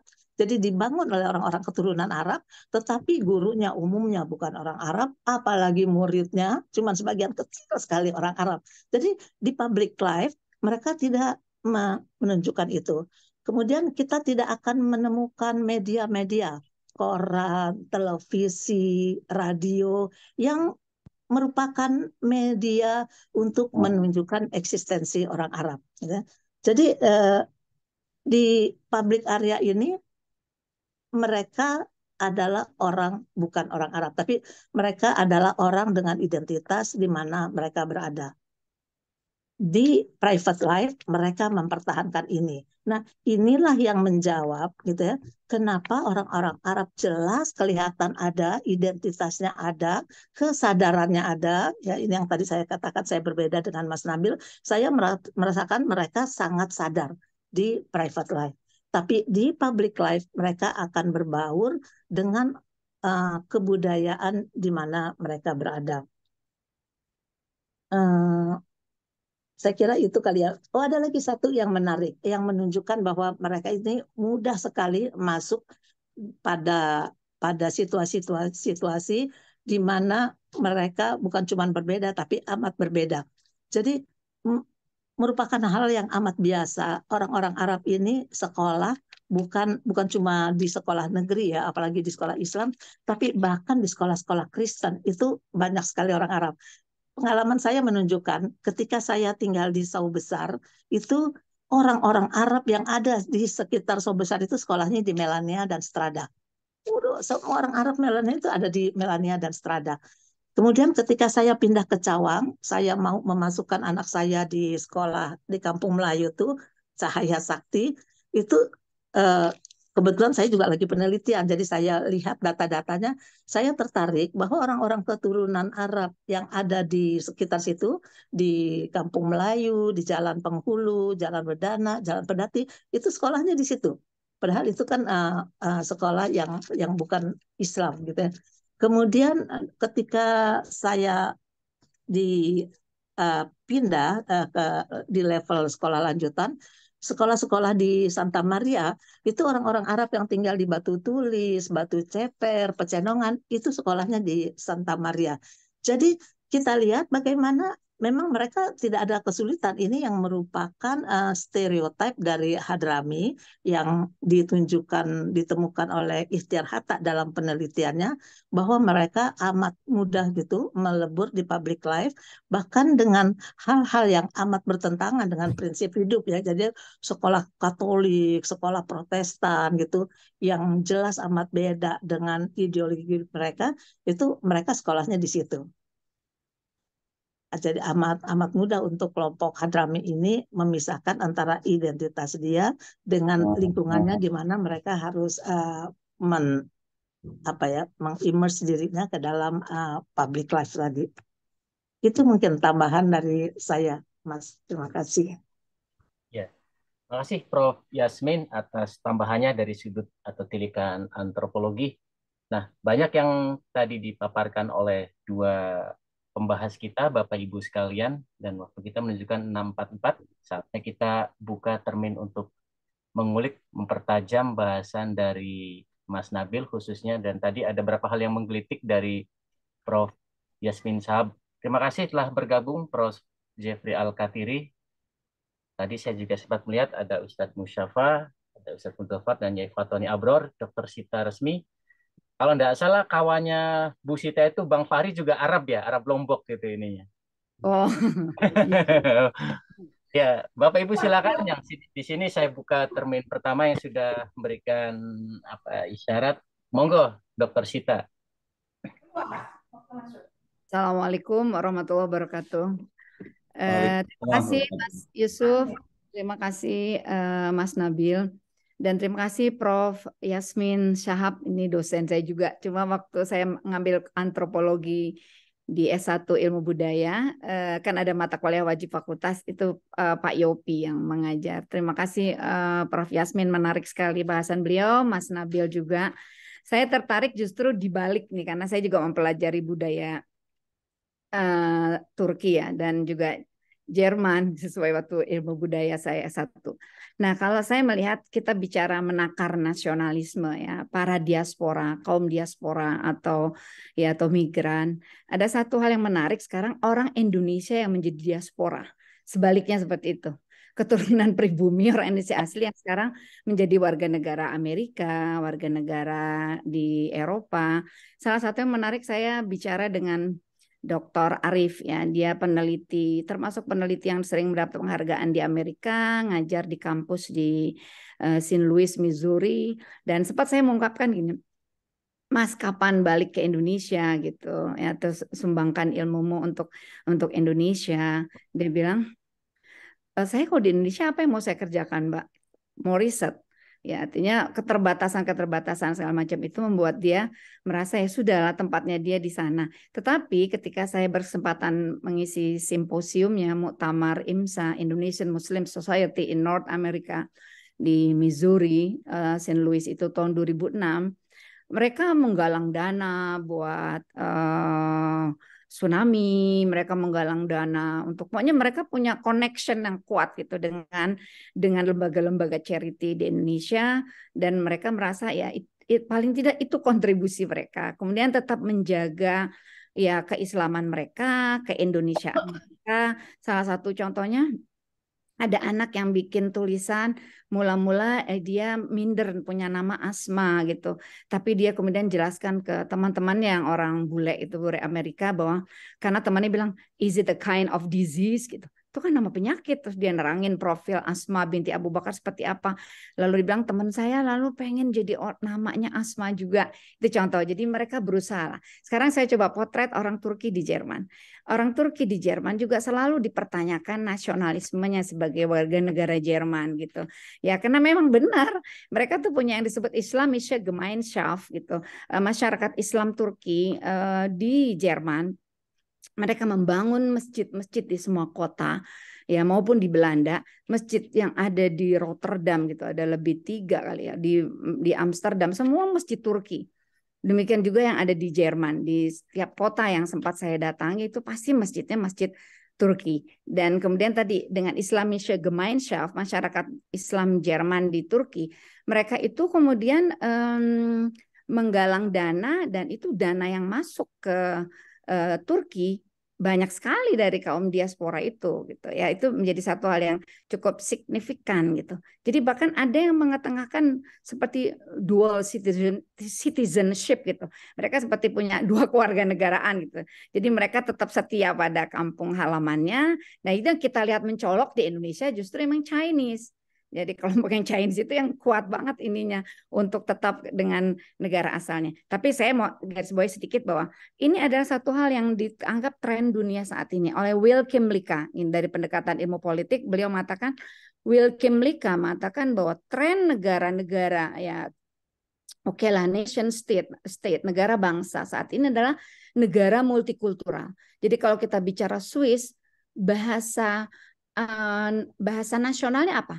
Kita kan bicara Jerman, kemudian juga bahasa Inggris, juga bahasa dan seterusnya. Yang sekarang mulai ada tren juga seperti di Inggris, wali kota London ya keturunan dari luar kaum diaspora yang Muslim. Kemudian di Rotterdam juga mulai gitu Muslim. Jadi memang kalau saya melihat sebenarnya dimanapun bumi Allah gitu ya, dimanapun dia menebar manfaat berada di sana. Dan salah satu yang dipertanyakan kenapa orang Jerman terus meragukan nasionalisme orang Turki di Jerman walaupun 5 juta ya dan sudah jadi warga negara Jerman, nggak mau menguasai dan belajar bahasa Jerman dengan fasih gitu ya. Jadi mereka cuma bahasa-bahasa yang banyak bahasa yang isyarat, bahasa potong-potong untuk bahasa belanja saja dan seterusnya. Nah, gitu juga. Jadi artinya pasti dilihat juga dari upaya akulturasi mereka yang lakukan, mereka berusaha membaur atau tidak, kemudian tadi loyalitas mereka. Jadi inklusif atau tetap eksklusif itu berarti yang tadi Ibu Prof mengatakan endogami ya nikah campuran yang di internal aja atau eksogami nikah dengan lain klan lain ini. Saya kenyataannya melihat saya juga mengisi pengajian-pengajian yang banyak orang Arab yang ikut bahwa mereka mau mengakui saya yang pribumi asli sebagai guru ngajinya mereka aja tuh maksudnya ada surprise gitu bahwa perempuan-perempuan Arab ini mau ngaji gitu dengan saya dan ternyata memang ketat mereka iya Mbak kalau nikah ya memang harus sama-sama Arab. Jadi mungkin masih ya satu hal yang perlu terus di mana menakar nasionalismenya, apakah memang harus semuanya eksogami atau is okay endogami, eksogami is okay, mereka punya link atau connection dengan negara asalnya, tapi mereka juga punya kontribusi untuk negara di mana mereka sekarang berdiri. Itu Mas Yusuf. Terima kasih Dr. Sita.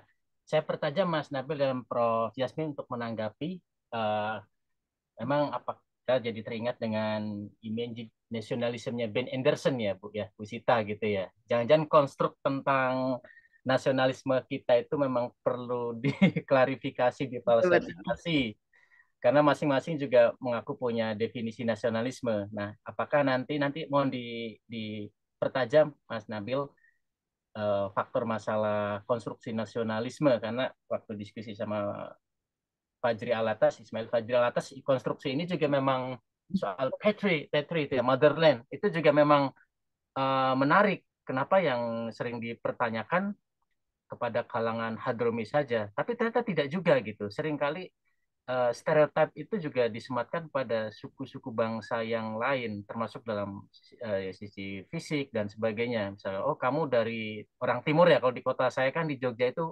sangat heterogen, sangat banyak.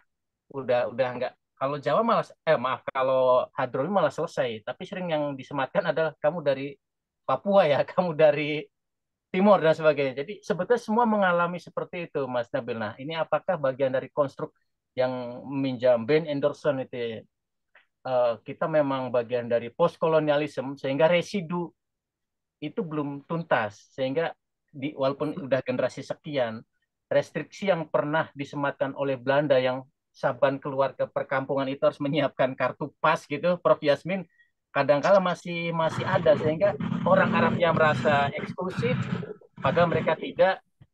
Sementara kita orang yang non Arabnya juga merasa mereka eksklusif. Itu apakah bagian dari residu ketika kita dulu diperlakukan oleh pihak kolonial, dibuat katakanlah klaster-klaster perkampungan-perkampungan. Ini nanti juga yang menjelaskan kenapa kalangan Alawiyun, para habaib di Jawa itu lebih eksklusif dibandingkan di Sumatera ya, Prof Yasmin ya. Di sana itu cair banget, tidak kelihatan. Nah, apakah memang ini bagian dari post kolonialisme yang belum selesai? Yang dulu kita, ini ada kampung Cina, kampung Arab, dan sebagainya. Yang itu melekat betul pada masyarakat Jawa yang kemudian karena Jawa adalah kita akui atau tidak sebagai mayoritas dalam kekuasaan di Indonesia setelah kemerdekaan, itu masih melekat kuat dalam falsafah kekuasaan kita, sehingga ada stereotip dan kecurigaan pada Arab, meskipun ledakannya sebetulnya setelah duet Sungkar dan Mbak Asyir ini ya, ya Prof Yasmin ya, menjadi agak mengalami peorasi gitu ya. Arab adalah keras dan sebagainya dan seterusnya. Di sisi yang lain juga tiba-tiba ada semacam interupsi, kok ada habaib ya dan sebagainya. Yang kita akhirnya teringat kok literaturnya kok sedikit dan sebagainya. Kita lupa bahwa sebelum munculnya FPI-nya Pak Habib Rizik Syihab dan seterusnya itu ternyata sebetulnya kontribusi mereka banyak, tapi kita cara melihatnya memang selalu menggunakan kolonialisme gitu. Tiba-tiba ketika ada case, ada kasus, bom dan sebagainya, oh ada habaib, oh ada kelompok yang dari kalangan Hadrami dan sebagainya. Nah, mau nanti dipertajam Mas Nabil, apakah ini memang bagian dari restriksi masa lalu dan residu post kolonialisme yang memang belum tuntas? Itu amatan saya. Bapak Ibu silakan, ini masih ada waktu yang saya lihat di 654, kalau ada yang memberikan tanggapan. Prof Yahya biasanya nih, atau Yai Fatoni Abror nih, silakan memberikan tukikannya khas Jawa Timuran. Monggo Pak Yai. J, langsung di unmute. Langsung ke Fatoni. Fatoni, monggo. Volumenya Pak Yai. Ya, memang itu tadi saya kurang concern ya, lagi di bandara juga ini. Kalau kita lihat, kita bandingkan ya antara katakanlah diaspora Chinese sama diaspora Arab ini kan punya pola yang berbeda terkait dengan nisbah ke warga negaraan atau nisbat nasionalismenya. Kira-kira apa yang melatar belakangi diaspora Arab ini untuk lebih, kalau kita bandingkan dalam kasus ini dengan diaspora Chinese ya, itu untuk lebih terkondisi menyatu dengan alam kehidupan baru mereka. Sementara kalangan ada yang menyaksikan hal itu faktanya di masyarakat kan ada begitu. Kira-kira bisa enggak ya diungkap apa yang melatar belakangi spirit mereka dalam menyebar sehingga relatif tidak muncul secara dominan motif-motif politik, motif-motif katakanlah mengkooptasi dari sumber daya dan sumber alam di mana mereka hidup. Dalam hal ini mereka datang di Indonesia. Ya begitu. Monggo. Ya, matur nuwun Pak Yai. Terakhir Mas Nabil, yang pertanyaan di chat aja ya, otomatis langsung dijawab saja. Nah, jadi sesi ini saya kira 3 penanya dulu. Monggo Mas Nabil bisa ditanggapi atau dijawab khususnya ada pertanyaan di chat ini. Siap, Mas. Saya coba jawab secara pendek dan nanti mungkin ada Prof. Jeffrey juga ingin menambahkan. Yang pertama mengenai nasab saya nggak akan jawab karena forumnya bukan di sini. Yang kedua, benarkah secara data historis sebagian kelompok orang Arab di Indonesia di masa pra kemerdekaan ada yang bersekongkol dengan Belanda? Jawabannya sama, bahwa di setiap komunitas pada waktu itu ada juga orang Tionghoa, keturunan Tionghoa yang juga ada yang pro Belanda, ada juga yang tidak sama dengan bangsa Indonesia, termasuk dalam keturunan Arab. Tapi itu tidak menunjukkan bahwa seluruh golongan Arab ikut bersekongkol. Sebagai contoh, kalau kita ingat waktu beberapa masa kemerdekaan ada satu momen itu yang menarik buat saya, ketika ada pertemuan antara Belanda dan Indonesia. Indonesia ada Hamid Al-Ghadri, dan dari Belanda BFO ada Sultan Hamid Al-Ghadri. Dua-duanya Arab Al-Ghadri, tapi pada pihak yang berlainan. Itu karena varian itu yang tadi disebut oleh Prof. Yasmin, keanekaragaman, bahwa mereka bebas untuk memilih seperti halnya bangsa Indonesia memilih pihaknya kemana atas alasan apa. Itu terjadi sampai sekarang dimanapun. Nah, kemudian mengenai pertanyaan ini yang menarik nih, mengenai pertanyaan dari Bu Mariam, kok orang Madura disebut dengan sebutan Nagras? Jadi dari kelompok kita itu Mas Yusuf kalau nyebut orang Madura itu Nagras. Kebetulan saya memang meneliti tentang bahasa dialek Hadromi di Indonesia. Nagras ini ternyata di Hadromut digunakan untuk menyebut orang Inggris, Mas. Jadi kata-kata Nagras itu diambil dari kata Inggris. Dari akar katanya GRS itu jadi Nagras. Jadi orang Hadromut nyebutin orang Inggris pada waktu itu Nagras. Kenapa orang Madura disebut Nagras? Menurut diskusi kami sama teman-teman di sana, karena pada waktu itu dianggap orang Madura ini orang lain, orang asing yang datang bukan dari Jawa tapi ke Jawa. Sehingga dianggap sebagai orang asing layaknya orang Inggris yang datang ke Hadromut. Sehingga disebut dengan Nagras dari akar kata Inggris itu. Nah, kemudian pertanyaan-pertanyaan yang lain sama kelihatannya nggak perlu ditanggepin, cuman hanya informasi mengenai beberapa tokoh keturunan Arab. Nah, saya hanya ingin sedikit menanggapi mengenai diaspora, kesetiaan, dan sebagainya. Dalam beberapa konsep diaspora ini ada banyak definisi, teori, dan penjelasannya. Ketika dalam beberapa pertemuan dengan teman-teman akademisi yang meneliti tentang sejarah Hadromi, mayoritas tidak setuju dengan sebutan diaspora. Karena pada awalnya diaspora ini menunjuk kepada kelompok orang yang berpindah, tetapi masih memiliki longing for homeland. Keinginan kangen terhadap homeland, kesetiaan terhadap homeland, yang itu sebenarnya tidak begitu terlihat menurut saya pribadi, dan seperti yang saya sampaikan jawabannya ini bisa bervarian menurut tiap orang Hadromi keturunan Arab di Indonesia mungkin memiliki tingkat kecintaan dan sebagainya, tapi secara general tidak ada longing untuk kembali ke homeland, kecuali untuk kunjungan seperti yang disampaikan Prof. Yasmin, ziarah ke para makam aulia, ke keluarga. Tapi kembali secara komunal, longing for homeland itu hampir bisa dibilang tidak ada. Bagi contoh, saya aja bilang, kalau saya sama istri saya bilang, kapan-kapan saya mau ke Hadromut nih. Istri saya bilang, ngapain ke sana? Kita nggak ada ikatan apa-apa kok sama sana. Dan itu beraneka ragam. Jadi kesetiaan dan longing for homeland itu sudah tidak ada. Hanya nostalgia. Seperti yang disampaikan oleh Prof. Yasmin. Nostalgia ketika kita bernikah, ada acara pernikahan, dengar musik Arab, ketemu keluarga. Itu adalah nostalgia. Tapi tidak ada longing for homeland. Tapi itu bisa didiskusikan. Ya, itu yang ingin saya tambahkan sih Mas Yusuf, karena yaitu jawabannya nasionalisme dan sebagainya ini sangat bervarian, beraneka ragam. Tiap orang Indonesia keturunan Arab mungkin punya tingkat nasionalis, tingkat kecintaan, tingkat keinginan untuk setiaan dan sebagainya itu sangat sangat beragam, tergantung dari latar belakang pendidikan, keluarga dan sebagainya. Mungkin Prof. Yasmin atau Prof. Jeffrey bisa menambahkan. Ya, makasih Mas Nabil. Tadi ada satu pertanyaan terakhir dari Pak Yai Fatmani Abror tentang latar motivasi yang membedakan kalangan dari Hadromi dengan katakanlah etnis Tionghoa. Mohon ditambahin lagi Mas Nabil.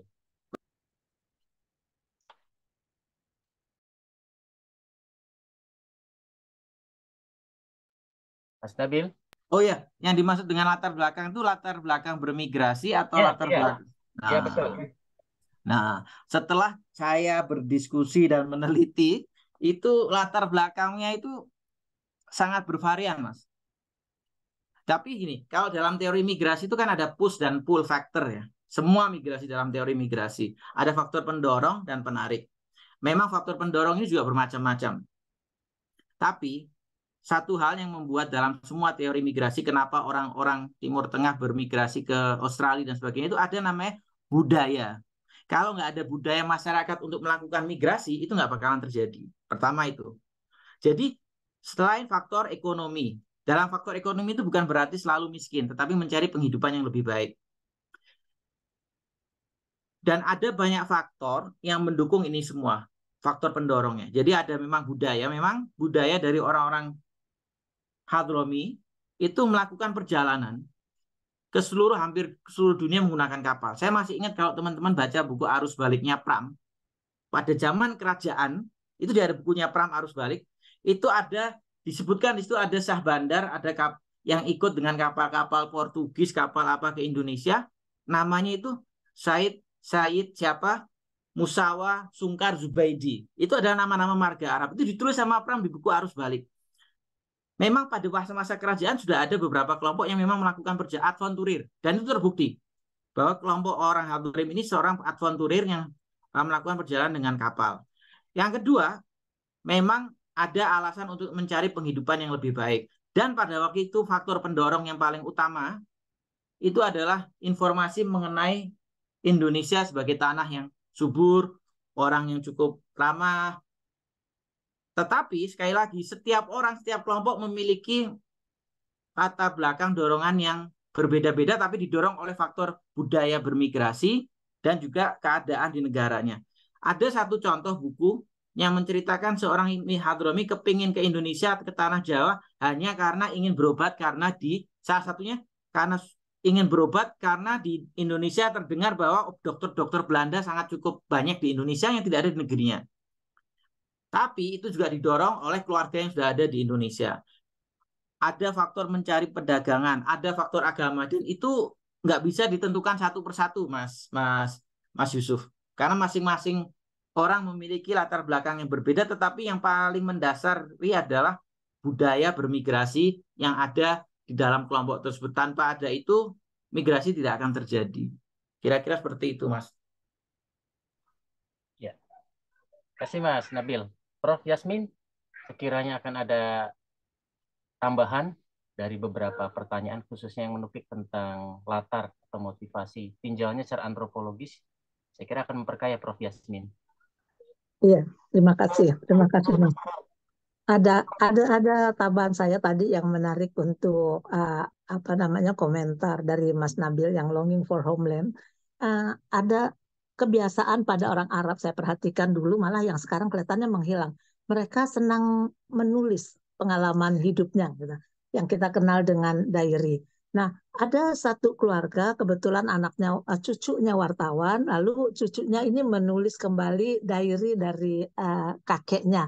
di situ ada informasi yang menarik sesuai dengan diskusi ini, bagaimana si kakek akhirnya ketika sudah berhasil di Pekalongan, terutama Pekalongan dan Solo, lalu dia ingin kembali ke Hadramut. Ketika kembali ke Hadramut, nah karena ini ditulisnya pada zaman yang berbeda dengan yang kita bicarakan sekarang, saya melihatnya informasi ini amat objektif gitu. Jadi bisa kita katakan sebagai autoetnografi. Dia pulang ke Hadramut, dia pesan pada cucunya, buanglah paspor saya supaya saya tidak bisa kembali ke Indonesia. Tapi setelah dia ada di Hadramut beberapa lama, dia tidak bisa lagi hidup di sana. Yang menarik adalah Indonesianya, dan dia ingin kembali ke Indonesia, tapi dia menyesal karena dia sudah menyuruh cucunya untuk membuang paspornya. Tapi cucunya mengatakan, maaf saya dulu saya berbohong, paspornya tidak saya buang, masih ada, bukan paspor, kartu identitas, sehingga dia bisa kembali ke Indonesia. Jadi bagaimana gambaran yang sangat objektif ini menunjukkan ketika mereka sudah ada di Indonesia, justru yang mereka lihat sebagai tanah air mereka adalah Indonesia. Meskipun sudah coba kembali ke Hadramut, akhirnya dia kembali lagi ke Indonesia dan meninggal di Indonesia. Sebuah buku yang amat menarik gitu, sebagai sebuah buku etnografi. Kemudian ada 3 poin yang ingin saya singgung di sini. Saya khawatir ada perbedaan pendapat atau misinterpretasi. Pertama mengenai endogami.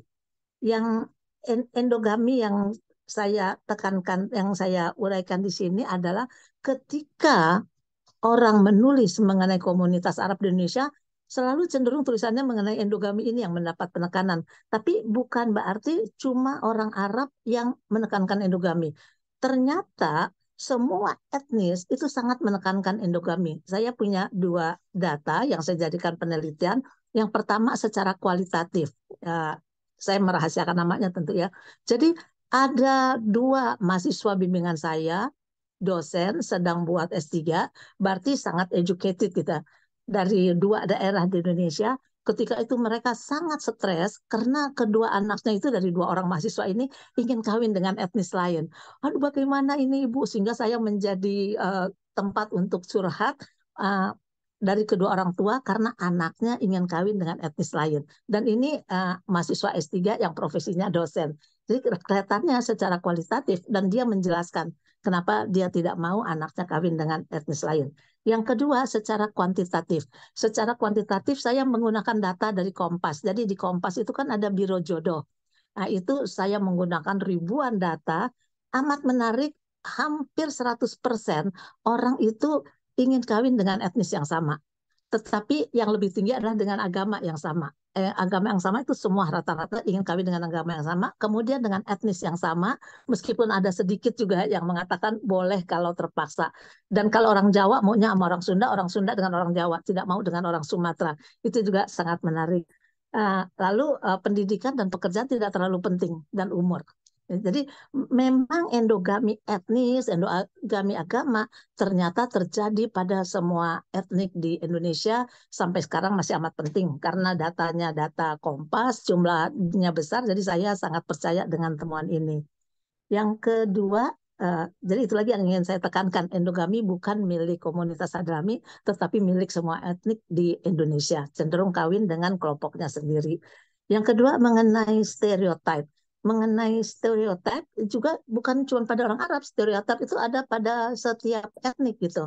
Yang amat menarik, bahkan 2 yang menarik dari tulisan Warnayan.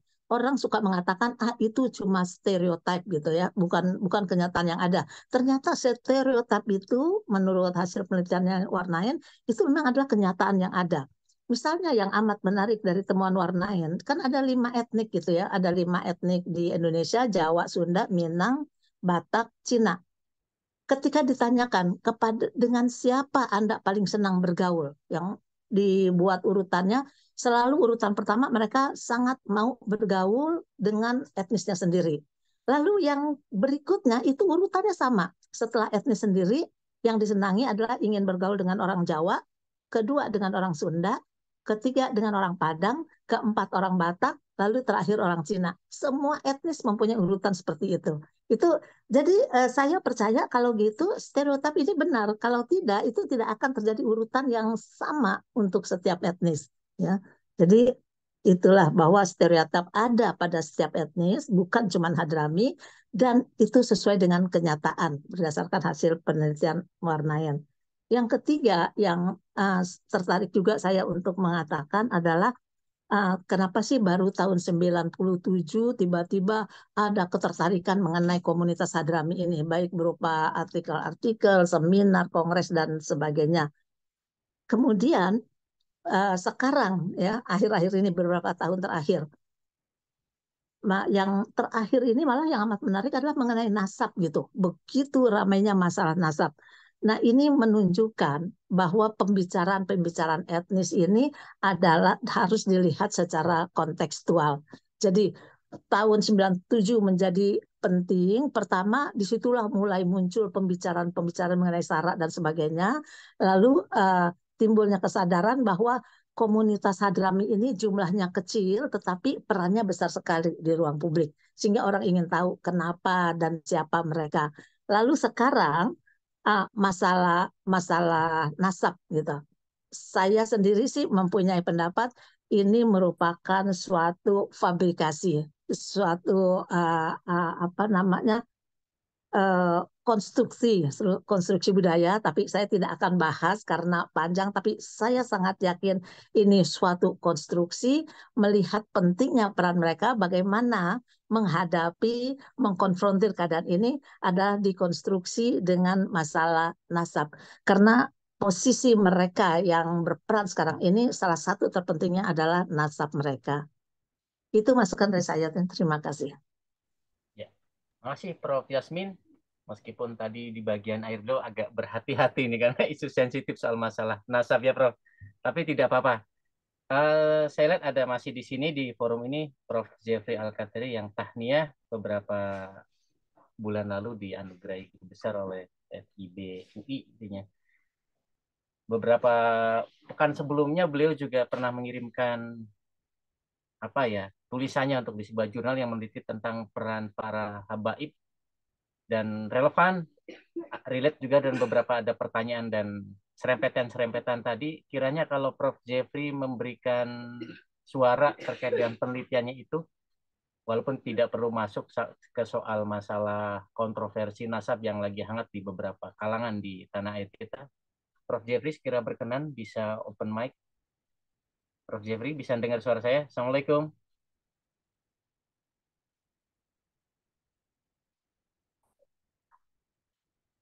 Prof. Jeffrey? Ya, sambil menunggu beliau memaparkan penelitiannya, saya sudah baca tentang itu, tapi biar beliau saja yang menyampaikannya. Bapak Ibu yang dirahmati Allah, sesi kedua saya buka, barangkali ada yang ingin memberikan perspektif dan memberikan mungkin penajaman. Nanti mohon Mas Nabil dilengkapi dari respon Pak Yai Fatoni Abror, apakah motivasi agama apa tadi istilahnya bukan sesuatu yang dominan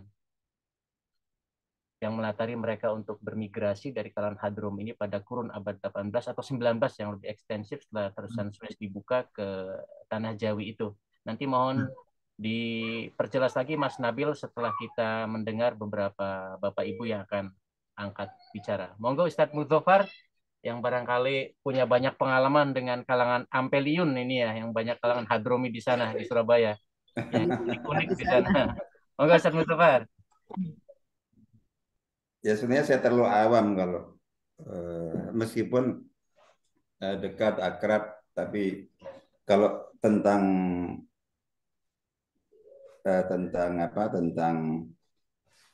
kearaban, kehadromian dari aspek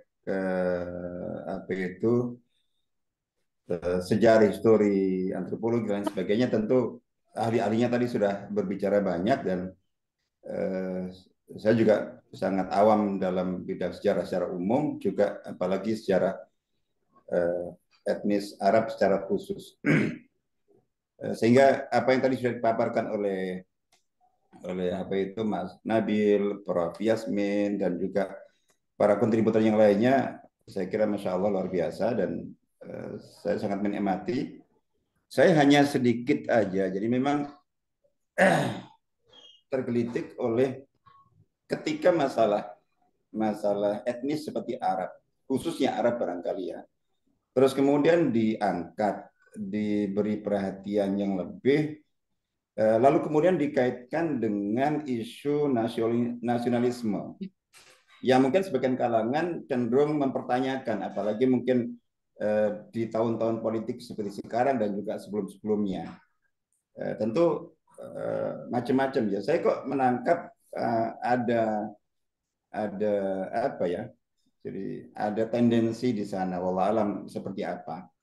Tapi yang jelas bahwa yang paling penting Indonesia ini kan selama ini dan kelompok-kelompok yang mengaku sebagai paling nasionalis itu kan selalu membanggakan kehebatan bangsa Indonesia yang bisa yang memiliki keanekaragaman suku, bangsa, bahasa, etnis dan luar biasa. Itu Bhinneka Tunggal Ika itu adalah salah satu kebanggaan yang dibanggakan selama ini, bahwa kita tuh berbeda, beragam, tapi bisa menyatu dalam satu kesatuan. Nah, setiap ada orang yang nyinggung tentang etnis tertentu, etnis apapun itu, terus kemudian diembel-embeli oleh mempertanyakan nasionalismenya, ini perlu dipertanyakan tentang keindonesiaannya dengan ciri utama Bhinneka Tunggal Ika. Ini kontradiktif langsung nih. Jadi gitu. Artinya bahwa kita beragam itu semakin banyak itu semakin hebat Indonesia ini. Itu selalu kita sebut. Tapi begitu ada etnis tertentu, terus dipertanyakan ini itu, terus kemudian dipertanyakan kekhasannya, termasuk mengapa menikah hanya dengan sesama etnis saja, mengapa ini kumpulnya dengan sama etnis saja, mengapa ini semacam mereka itu. Ini sudah langsung dia menafikan tadi apa yang dibanggakan dari Indonesia. Jadi di samping itu artinya bahwa ketika harapan atau tuntutan agar etnis yang masing-masing tentu memiliki kekhasan itu diharapkan melebur dalam arti mereka sebisa mungkin menghilangkan ciri khasnya untuk menjadi Indonesia yang kemudian punya ciri yang satu, dan umumnya itu adalah satu itu sesuai dengan yang diinginkan oleh pihak tertentu misalnya kayak gitu. Jadi gitu. Itu melawan fitrah. Tadi sudah disampaikan Prof. Yahsim dan lain-lain bahwa ya mengapa misalnya bahwa ketika saya yang dari Jawa itu waktu di Arab Saudi, di Riyadh, di Madinah, itu tetap lebih klik dengan yang sesama Jawa. Jawa pun kalau ada di Jawa Timur saya lebih klik lagi. Jawa Timur kalau dari Tuban saya atau Surabaya lebih klik lagi. Itu fitrah. Fitrah artinya bahwa untuk membangun interaksi hubungan kenyamanan itu manusia siapapun ya. Ketika kita bersama orang yang titik kesamaannya itu lebih banyak, itu otomatis lebih cocok. Sebabnya karena apa? Sementara dengan orang yang titik kesamaannya lebih sedikit, perbedaannya lebih banyak, itu relatif lebih sulit dan lebih berat. Mengapa? Karena secara disadari atau tidak, dalam interaksi sosial misalnya, saya bukan antropolog, tapi ya dari praktek aja kehidupan selama ini. Iya, jadi artinya bahwa kita ketika berinteraksi dengan orang kemudian cocok, klik gitu ya. Itu kan sebetulnya kita untuk cocok dengan orang lain, untuk nyaman dengan orang lain itu ini kan ada dua hal ya, secara timbal balik. Artinya antara ingin dimaklumi dengan harus memaklumi orang lain. Hargai itu, Ustaz, ya. Rata-rata kita itu manusia sudah, siapapun, sehebat apapun dia, itu lebih ingin dimaklumi daripada harus memaklumi. Karena memaklumi lebih berat. Memaklumi perlu kebesaran jiwa, perlu keluasan wawasan. Perlu itu ada effort yang lebih ini, sementara dimaklumi lebih nyaman. Nah, ketika kita dengan yang sesama agama, sesama etnis, bahwa dari kampung yang sama, itu orang yang sama itu lebih mudah memaklumi kita, jadi gitu, daripada kita memaklumi dia, karena nggak banyak yang kita maklumi karena kita sama semuanya. Tapi begitu perbedaan itu lebih banyak, saya dituntut lebih banyak memaklumi, dan itu berat. Itu tidak mudah. Perlu perjuangan itu siapapun dia. Ya, jadi dari sisi itu saya kira itu, sehingga dan apa itu mungkin perlu ditekankan, artinya untuk di sini baik untuk Mas Nabil atau yang lainnya siapapun gitu, atau etnis manapun gitu. Jadi untuk menjadi Indonesia, untuk menjadi nasionalis Indonesia itu nggak perlu berusaha sekuat tenaga menghapuskan ciri khas supaya tidak nampak. Biar tetap nampak. Mari kita angkat tadi itu. Tadi saya kira nggak perlu kita hilangkan. Yang kita banggakan selalu ketika kita bicara tentang konflik di Timur Tengah, ini itu, mereka satu etnis, satu bahasa, satu agama, tapi perang terus di itu semacam ini. Kebanggaan kita di sini keragaman itu, tapi kita merukun dan tadi Bhinneka Tunggal Ika itu. Jadi aneh bahwa tetap ditekankan, yang terpenting kita tonjolkan adalah bukti kontribusi, bukti peran, bukti realnya. Jadi gitu. Kita sama, kita menghilangkan ciri khas kita, tapi nggak ada peran apa-apa untuk apa. Dan saya kira dari sisi ini, jadi yang lebih mungkin diperbanyak saja dari berbagai bidang, dan kita semuanya tahu. Hanya dalam semua aspek kehidupan, meskipun dengan yang tadi disampaikan jadi secara kuantitasnya, secara populasinya lebih sedikit kalau dibandingkan dengan etnis lain seperti etnis Tionghoa misalnya, itu ini lebih sedikit, tapi dari sisi peran dan kontribusi sejak sebelum kemerdekaan, ya dalam berbagai bidang, mulai dari politik sampai apalagi agama, kalau kita bicara agama, jadi sebagai agama mayoritas, sampai ke tadi seni, budaya, musik lokal segala macam itu, ya sekarang ini saya kira kalau mau dari sisi seni, persenetran dari kalangan keturunan Arab kayaknya mungkin termasuk yang kalau dibagi per etnis, jangan-jangan yang paling banyak. Apalagi tadi auto paling pesinetron ya. Karena kalau sudah sebagai pemain film, sinetron itu kan memang ya face lah, tampilan itu kan rata-rata yang keturunan dari bule misalnya gitu, dan Arab. Yang kalau perempuan cantik karena bangir, kalau laki-laki ganteng. Itu bisa kayak gitu. Jadi contoh begitu. Saya kira itu tadi, jadi bahwa ya tadi digambarkan, tapi secara umum bahwa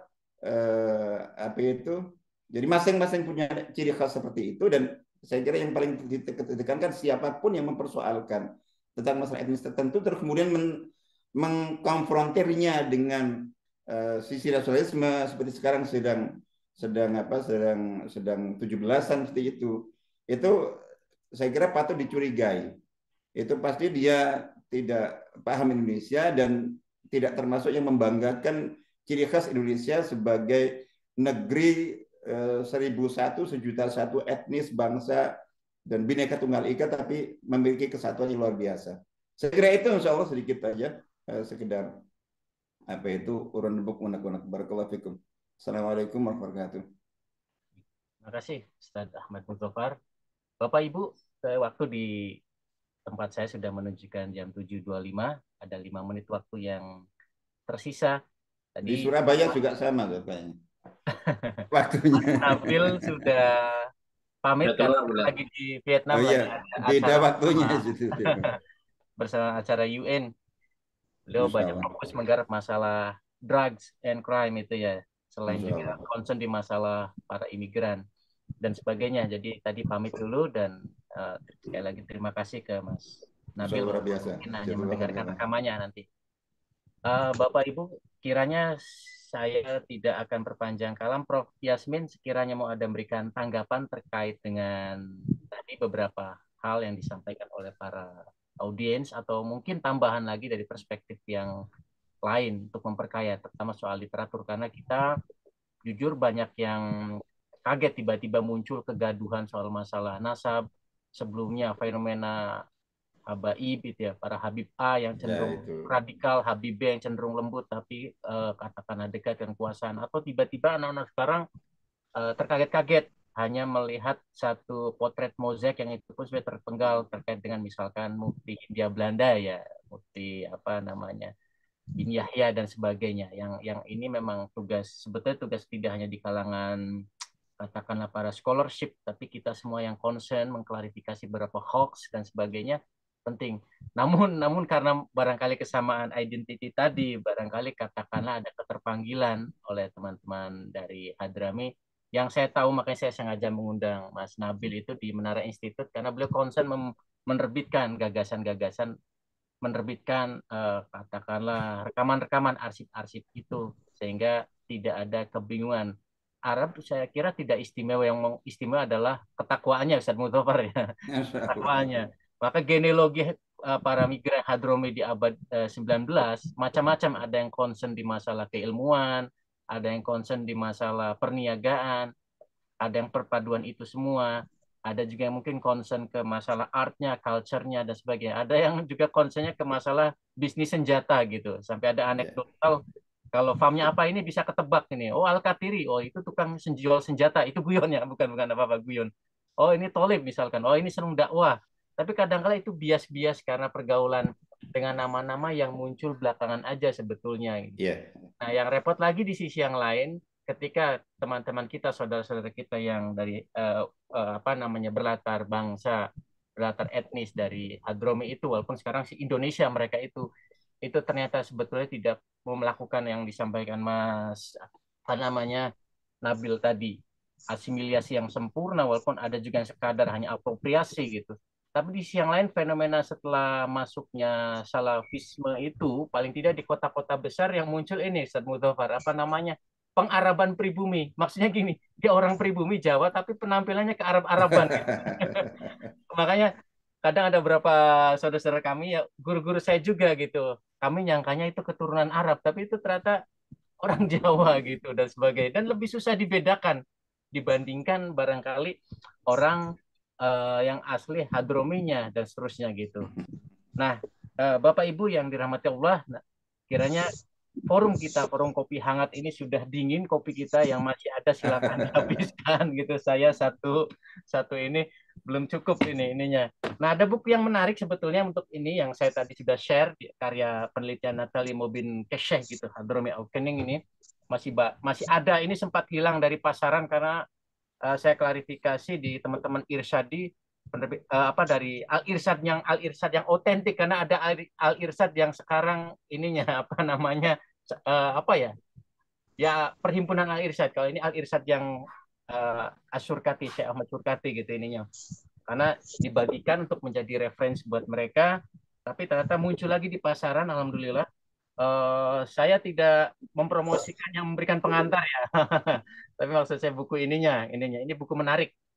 Tadi juga ada buku, tapi saya cari-cari ya tentang peran para habaib itu dari seminar yang dilakukan oleh Kedubes. Nah, menariknya habaib ini sempat menjadi concern dari Kedubes Iran gitu ininya. Saya kemarin sempat komunikasi dengan Prof. Yasmin gitu, yang beliau juga pembicara di forum itu ininya.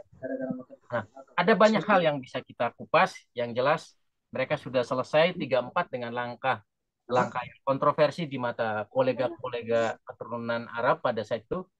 Pak Abdurrahman Baswedan dan Pak Husin Bafagi melakukan hal yang selangkah lebih maju dibanding senior-senior mereka, orang-orang tua mereka, ketika memproklamasikan semacam sumpah pemuda anak keturunan Arab gitu, bahwa tanah air kita adalah ya Indonesia ini. Jadi hal-hal yang inilah yang pengen kita gugah, pengen kita kembalikan secara adab, secara tempatnya, secara adil, bahwa mereka tadi sampai Ustaz Mudhafar ya sebetulnya mereka juga ya nggak perlulah kita gugat. Barangkali residu-residu politik beberapa tahun belakangan dan kurangnya referensi atau literatur dan malasnya sebagian masyarakat kita untuk membaca membuat hal-hal semacam itu seakan-akan baru, kejutan-kejutan, walaupun di kalangan scholarship sarjana memang terjadi, kok tiba-tiba anak keturunan Arab menarik, kok kalangan habaib tiba-tiba menarik.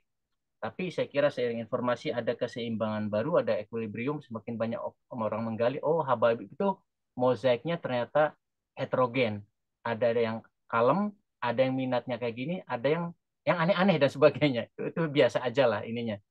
Yang jelas itu bagian dari apa namanya, mereka punya satu cara untuk menuju apa yang mereka yakini.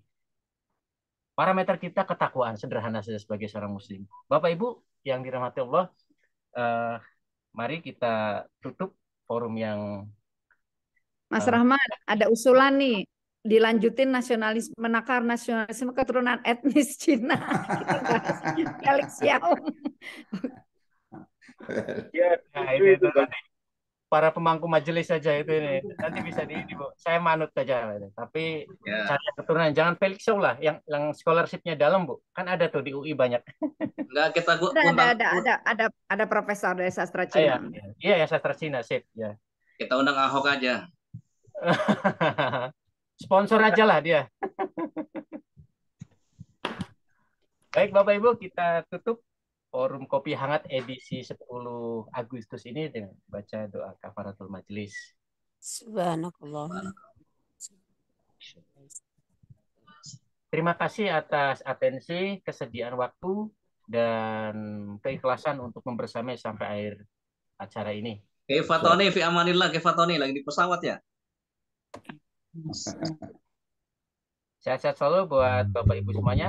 Izin saya pamit dulu mau ngantar anak. Assalamualaikum warahmatullahi wabarakatuh. Waalaikumsalam warahmatullahi Warahmatullahi wabarakatuh.